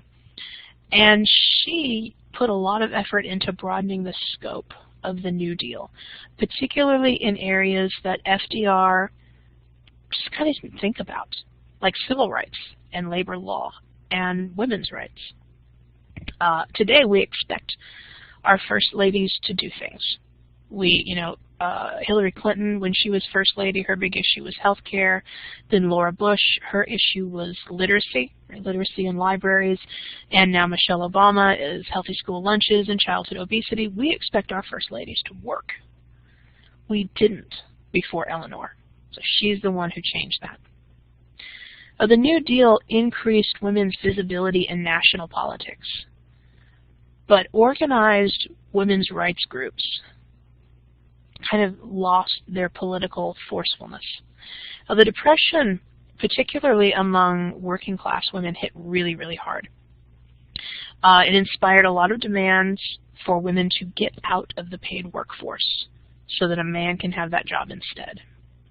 And because Depression hit industrial labor the hardest, and not so much clerical work, the percentage of women in the workforce rose. And the government said, oh God, we can't have this. We need to fire a bunch of chicks. In fact, they passed an Economy Act in 1932, when Hoover was still in office, that said married couples cannot both work for the federal government. Hundreds of female civil service employees lost their jobs. Many states and local governments continued to say throughout the 1930s that if a man earned a living wage, which they defined differently everywhere, then it was illegal for his wife to work outside the home. Some banks and schools would not hire married women at all, regardless of whether or not their husband had a job, because he should be the provider. Now, the CIO, the Congress of Industrial Organizations, they supported female workers. They allowed women to organize, but even they said that women should not work outside the home unless they have no other choice. Now, most New Deal programs, like the WPA and the TVA, didn't necessarily exclude women, but the idea of the male breadwinner was just so powerfully ingrained that it shaped these policies. And of course, since the old age pensions and unemployment were based on paying taxes on your wages, most women were left out of them, since most women didn't work outside the home. And of course, the women who did were often domestic workers. 3 million women were domestic workers, and they're completely excluded from that as well.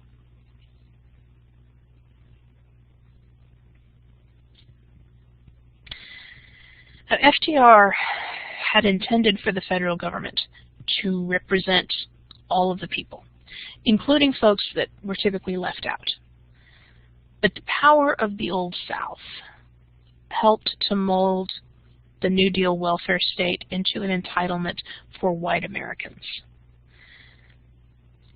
After the widespread disenfranchisement swept through around the turn of the century, white Democrats basically had total political control of the South. The results of elections were preordained. You know who's going to win. So only 20% of voters even bothered to vote in presidential elections. But that little tiny electorate had an enormous impact on state politics and on national politics as well. Okay, we've got to discuss U.S. government for a second, which if you've already had a U.S. government class, you know that, so forgive me, but if you haven't had a government class, then you need to understand the way committee chairmanships work, committee positions in Congress work. It's based on seniority. So when Congress, the majority of the House of Representatives becomes Democratic, then the longest-serving Democrats in the House of Representatives will be able to choose which committees they want to be on, which committees they want to chair, blah, blah, blah. And the same if it goes for the Republicans. Then they get to choose which committees they want to chair and be on, et cetera, et cetera. And it has nothing to do with qualifications. It has nothing to do with how much you understand about the particular subject that the committee goes on, the committee deals with. What usually happens is if you are the longest seated member of your party in that house, then you want to be the chair of the most powerful committees, regardless of whether or not you know anything about them. Well, when Roosevelt won his first presidential election, he kind of dragged the rest of the Democratic Party with him. Congress had been under control of Republicans since 1896, but Democrats had been holding offices, particularly from the South, for a very long time. The Senate Majority Leader, Joseph Robinson, he had been in the Senate since 1913. Elliott Smith was a senator from South Carolina. He had held that position since 1909. Well, when Roosevelt takes office and Democrats sweep both houses of Congress, these guys and other long-serving Southern Democrats get their pick of the committees.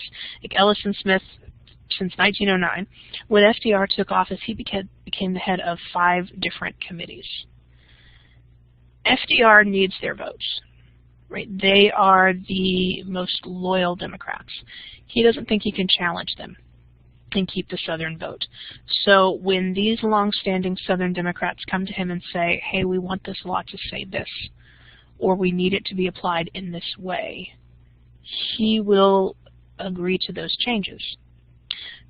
The biggest impact this had was on Social Security. The original Social Security Act did not exclude farm workers or domestic workers, but Southern Democratic politicians insisted that they be removed. They're the largest category of black employment in the South, and these guys do not want them to have access to unemployment or the pensions. Now, FDR had intended Social Security to be universal, but the demand for actual comprehensive coverage came mostly from African American organizations. They lobbied strongly to get a bill for old age pensions, unemployment, and health benefits that would be open to all workers in all industries. But it failed, and the South got to keep a large percentage of their workers low wage and economically desperate. Now, because of this particular political force, what FDR called the Southern veto, the majority of black workers were confined to the least generous, most vulnerable wing of this new welfare state. The public assistance programs of Social Security, aid to dependent children, poor elderly relief, those were open to anybody who could demonstrate need. But the benefits were set at a very low level, and eligibility standards were handled by the states and were sometimes very arbitrary. And because it was paid out of everybody's taxes, it was seen as a handout in a way that pensions and unemployment were not. Which is usually what we mean when we say welfare today. When somebody talks about welfare, they usually mean not pensions and not unemployment. Well, in 1942, the National Resources Planning Board investigated this, and they discovered, to no one's real surprise, that because African Americans were excluded from programs like pensions and unemployment simply because of the kinds of jobs they did, they were becoming disproportionately dependent on the bad side of welfare. And you understand how this is happening, right? Like, a guy works up in Flint, Michigan at an auto plant. He can legally pay into the unemployment program. So if he gets laid off, then he gets unemployment. A guy works in Macon, Georgia, outside of Macon, Georgia as a farm laborer. He is legally not allowed to pay into unemployment. So his employer cuts back after the Agricultural Adjustment Act. He can't get unemployment. It's different now. He can get it now, but in the 1930s and 40s he can't. What he can do, what farm guy can get, if he has kids, is aid to dependent children, which is like $12 a month. It's way less than unemployment. So auto worker guy up in Flint, he can get some new training for a different job. His family can survive on the unemployment benefits. Farm guy can't do it. His family's not surviving. He can't pay for job training, probably can't get to a job interview because he doesn't have a car. Farm guy may have to take his kids out of school so they can work for a couple bucks a month under the table. Maybe they start owing back rent.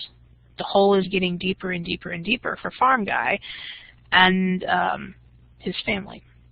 So even when farm guy finds another job, they're so in debt that his wages are not enough to dig them out of it. And farm guy can be of any race because this affected all agricultural workers. But certainly in the South, most of them are African American. In the Southwest, most of them are Hispanic. And this situation began to stigmatize racial minorities as recipients of the unearned handouts, not the entitlement programs. And so welfare came to be seen as a program for minorities, even though the majority of people who get the, I hate to say it, handout portion are actually white. And from that time until this, it has been funded for crap, it is humiliating to be on, and it's a favorite target of attack from politicians of all political stripes.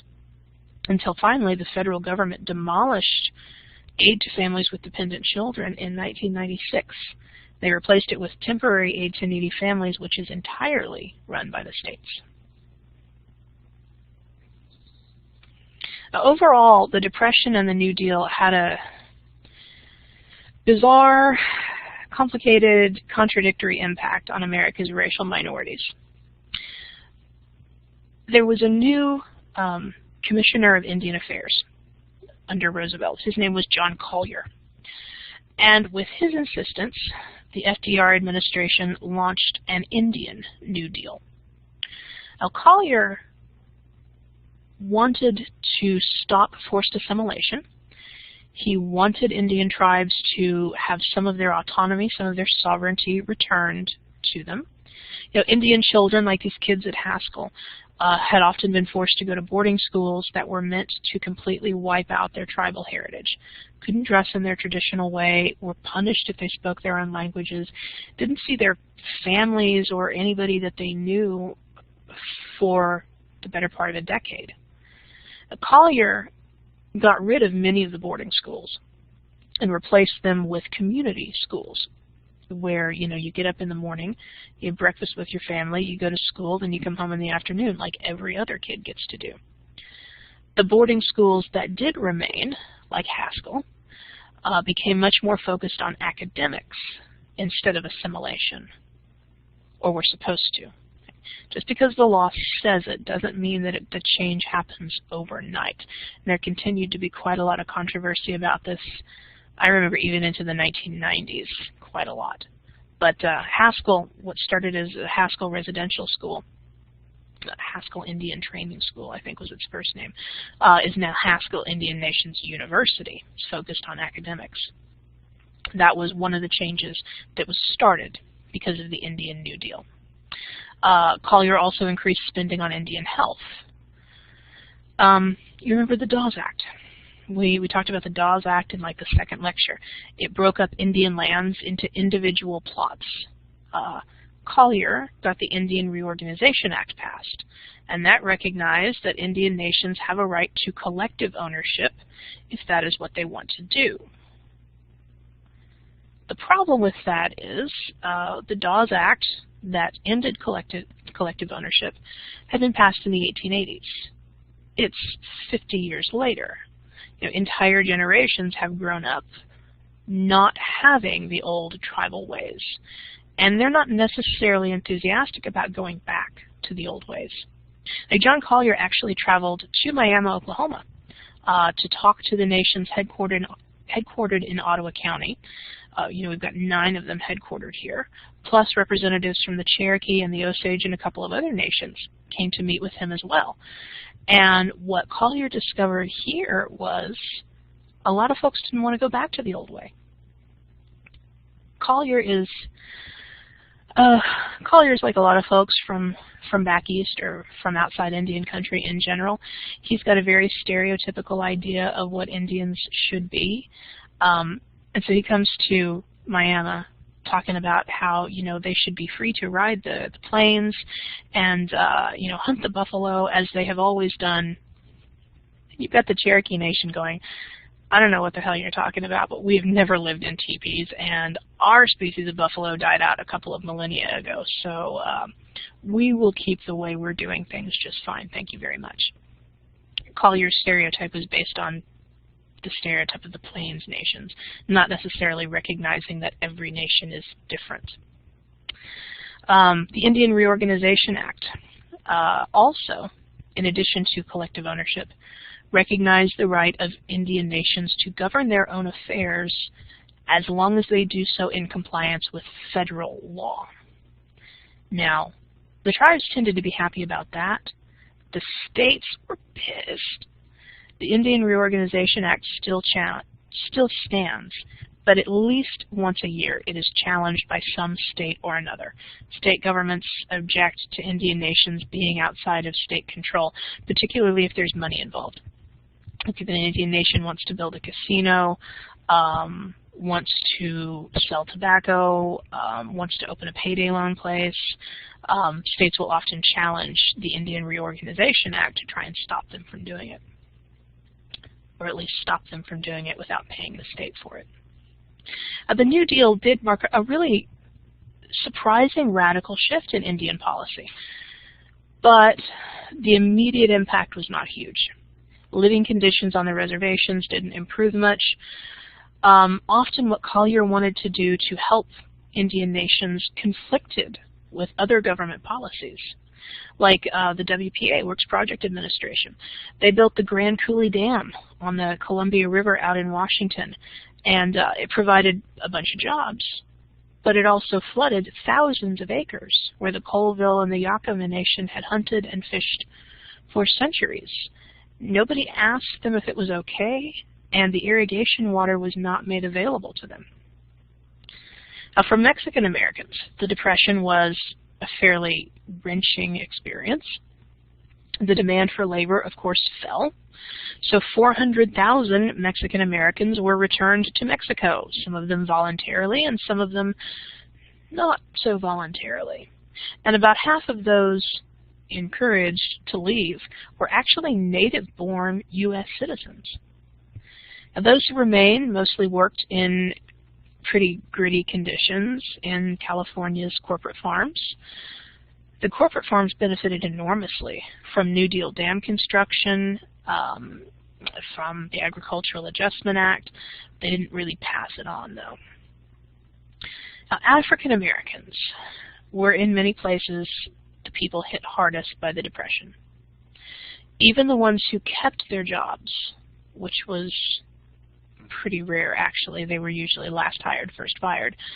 Even the ones who kept their jobs faced a lot of competition from unemployed whites. Jobs like porter or waiter, a lot of white employees used to think was beneath them, but now they'll take any job. In the North, some African Americans did benefit from New Deal public works projects, but the black unemployment rate consistently was double that of whites, and they were disproportionately pushed onto the direct government relief programs because they legally didn't have access to unemployment and pensions. Now, the Depression killed a lot of political agitation because just basic economic survival is now at the top of the agenda. Now, FDR personally doesn't seem to have been particularly interested in race relations or civil rights, but he did have minority advisors. It's Mary McLeod Bethune as a special advisor on minority affairs. There were a number of African Americans who worked in federal positions and at least in part advised the president. Some very key members of his administration were involved, like Secretary of the Interior, Harold Ickes. He was the former president of the Chicago NAACP. And then, of course, there was Eleanor. Eleanor Roosevelt was very personally involved in this. The 1930s saw a big change in black voting patterns. Typically, African Americans, when they could vote, voted for Republicans. The Republican Party is the party of Lincoln. It is the party of Reconstruction. It is the only party that thus far has ever tried to help them. But in the North and the West, where they could vote without too many restrictions, they began to abandon their support for the Republican Party and voted instead for Democrats, because FDR, or at least some people who worked for FDR, did truly support the rights of African Americans. And that change has continued until today. Today, about 90% of African Americans who are registered to vote are registered as Democrats. But their hope for much change was disappointed. Despite a massive lobbying campaign, Southern congressmen refused to pass an anti-lynching law, and FDR often didn't give them much support. He said that he couldn't risk alienating Southern members of Congress by pushing for things like an anti-lynching law.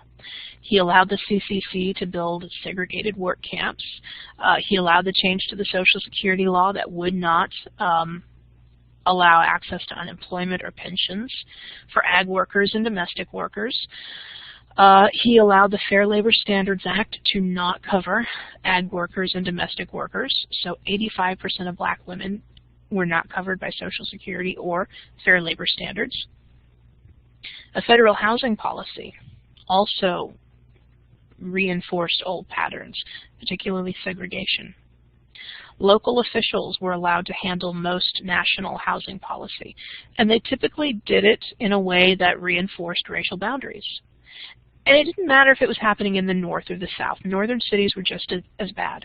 They insisted that any housing built by the feds or aided by the federal government be racially segregated.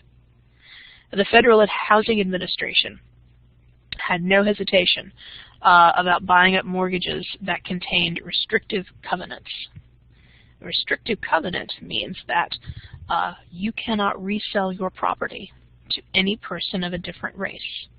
Even though it's your property, you are allowed to resell it, just as long as it's not to a person of a different race. The Federal Housing Administration also refused to spend any money in integrated neighborhoods. And in some cases, having a single black family would lead the entire agency to declare this whole block off limits for federal mortgage insurance, for new housing construction, for anything else. So federal housing policy became a major factor in preserving racial segregation in the United States. This is a map of Philadelphia, a Federal Housing Administration map of Philadelphia, showing where they will and will not provide any kind of federal aid. The sort of light blue, turquoisey patches are the best neighborhoods. That's where they will provide aid. The pink areas are hazardous, and they will not provide aid. Hazardous does not mean this is an industrial area with hazardous waste. Hazardous means this area is not white, and they will not provide aid for it. Banks continued to use maps like this. It was declared unconstitutional by the Supreme Court in the 1940s, twice in the 1960s, again in the early 1970s, but in the 1990s there was this huge scandal when a couple of major banks, Bank of America was one of them, were still involved in what they called redlining, refusing to issue mortgages, refusing to, in effect, do much business with anybody or any business living in certain off-limits neighborhoods. Even federal jobs discriminated on the basis of race. As late as 1940, 150,000 black people held federal jobs. 98% of them were custodians or clerks. In the South, many New Deal construction projects would refuse to hire black workers at all, and the ones that did required segregation. Eventually, support for civil rights will become part of a person's liberal credentials. But in the 1930s, a person could completely consider themselves a liberal. They could totally support FDR's economic policies and still absolutely hate anything having to do with civil rights.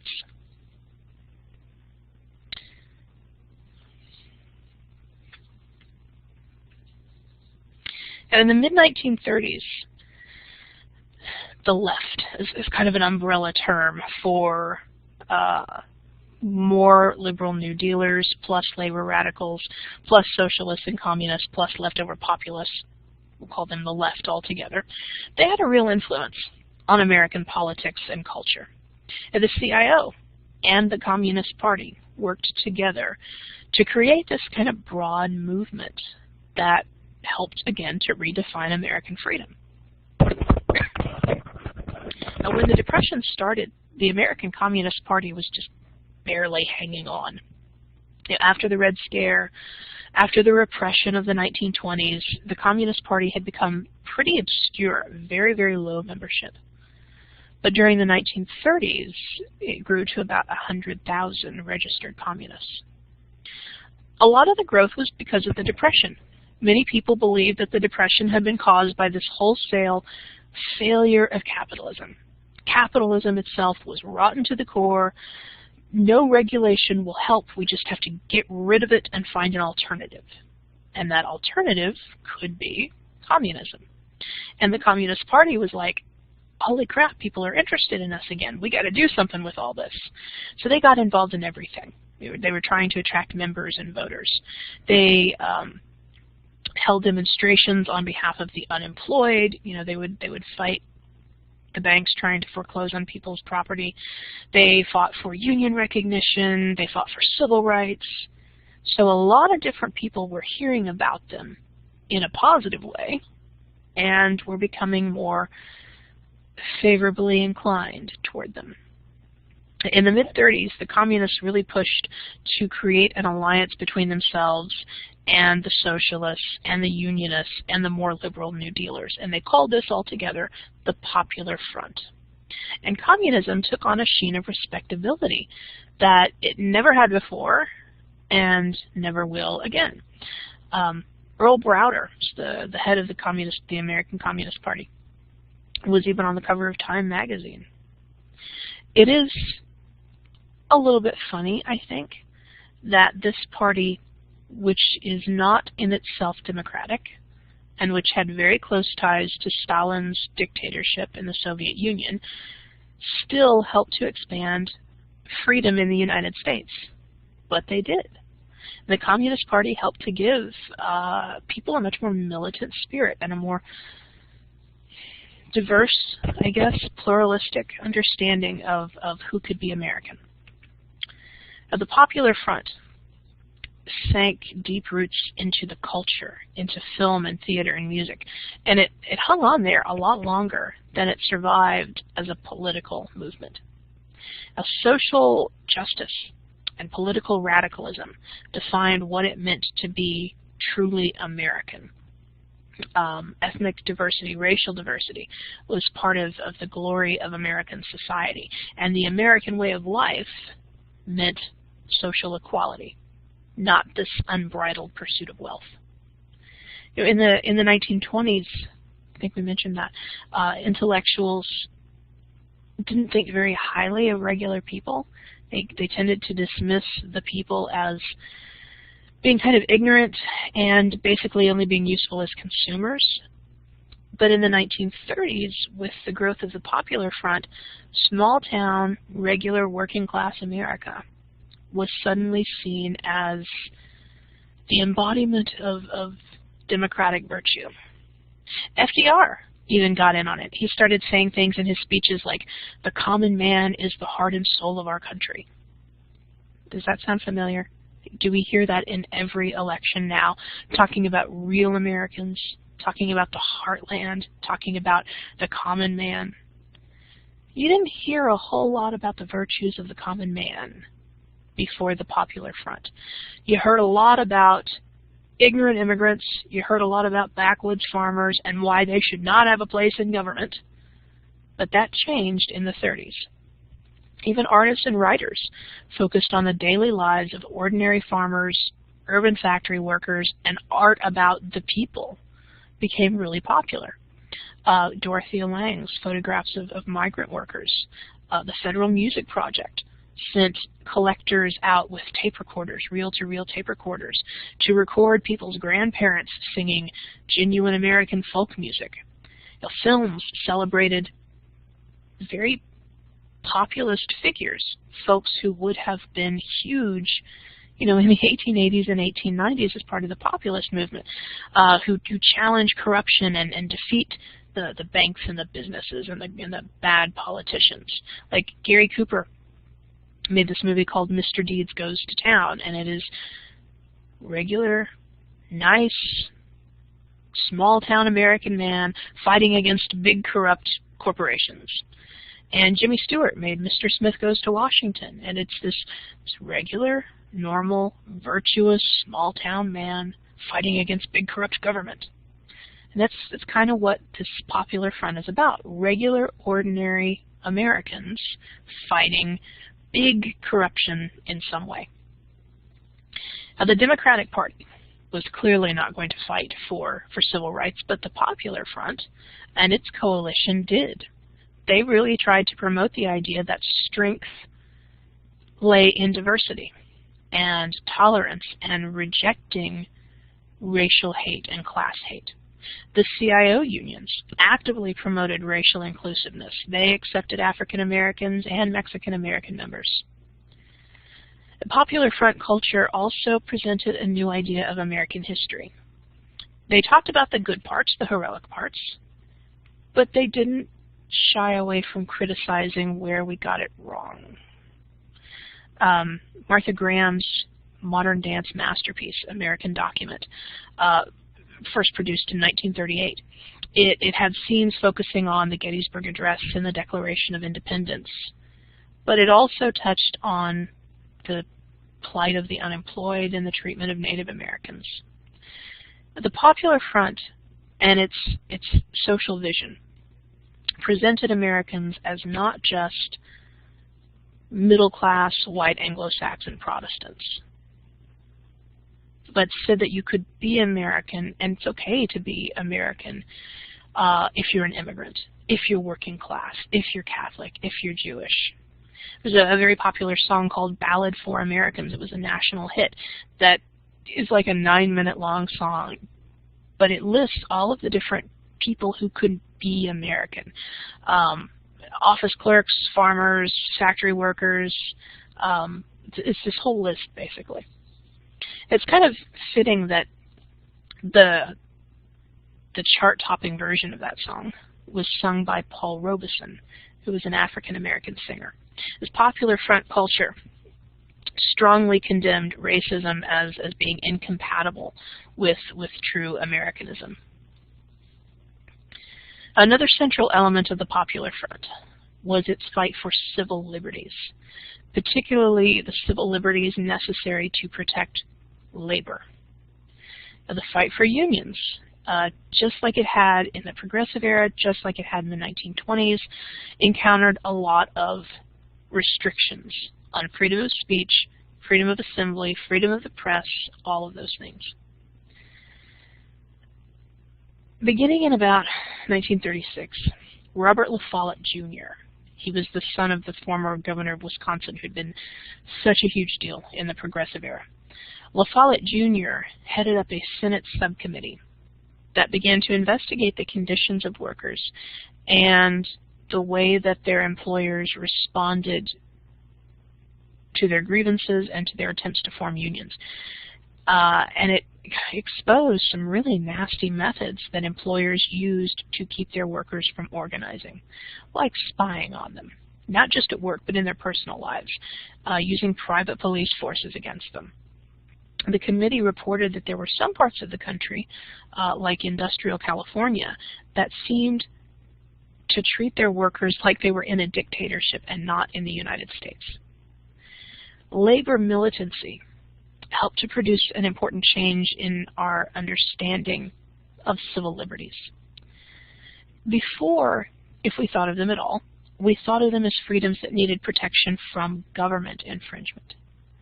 But in the 30s, people started to recognize that even private groups, if they are powerful enough, can keep people from exercising freedom of speech and press and assembly.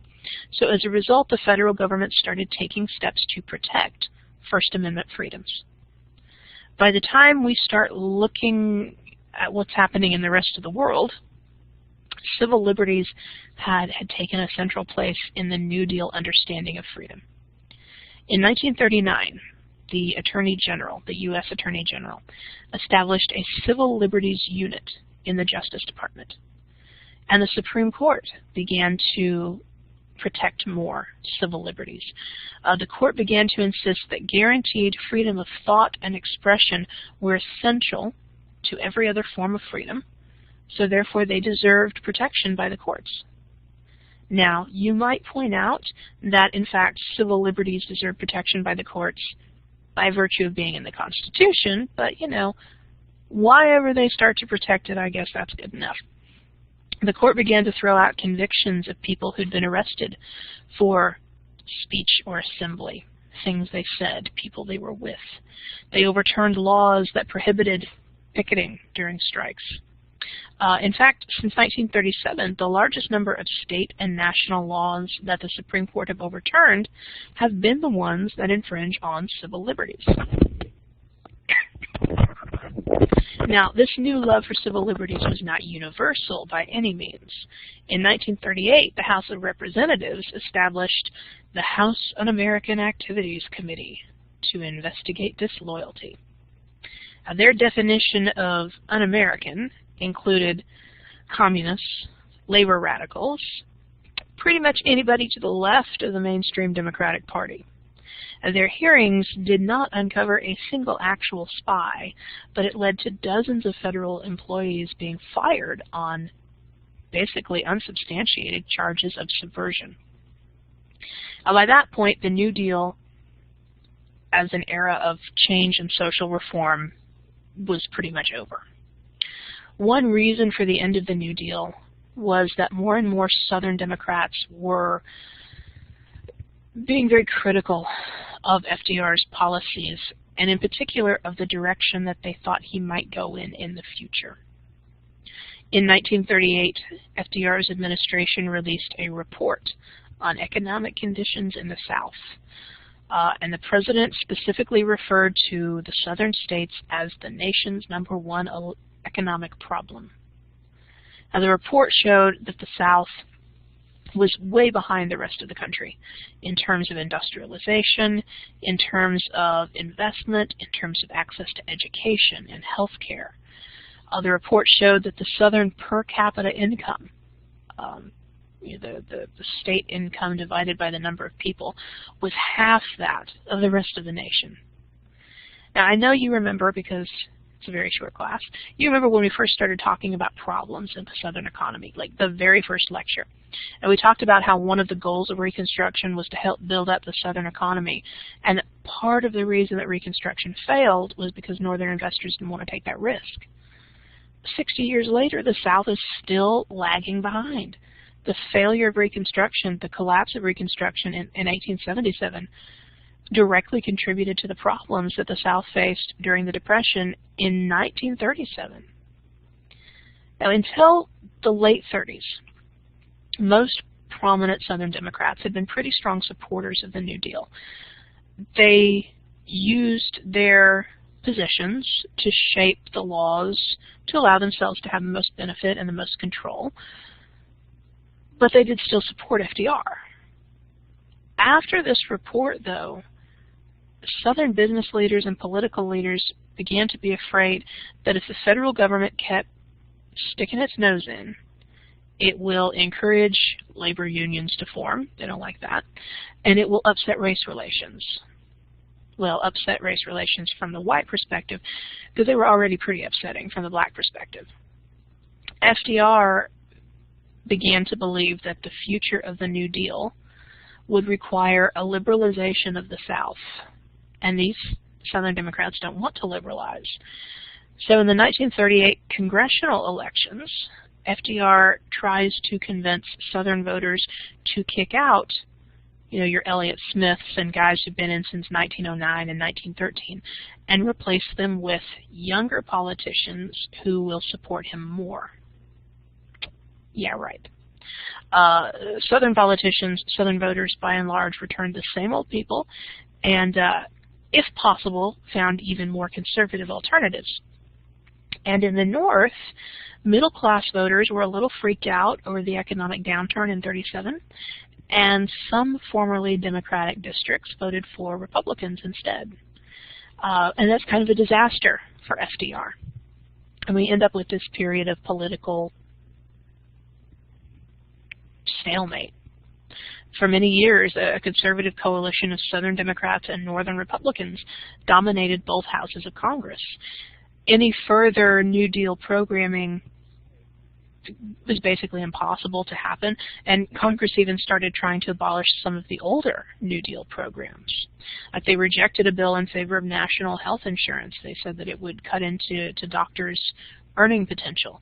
And so FDR stopped paying as much attention to national economics and started focusing more attention on this storm brewing in Europe once again. So we reach the end of the New Deal. The United States is still not really out of the Depression. Fortunately, something is about to happen which will cause a massive uptick in public spending, a massive government jobs program known as the U.S. military, and that will get us out of the Depression. But we will talk about that in the next lecture.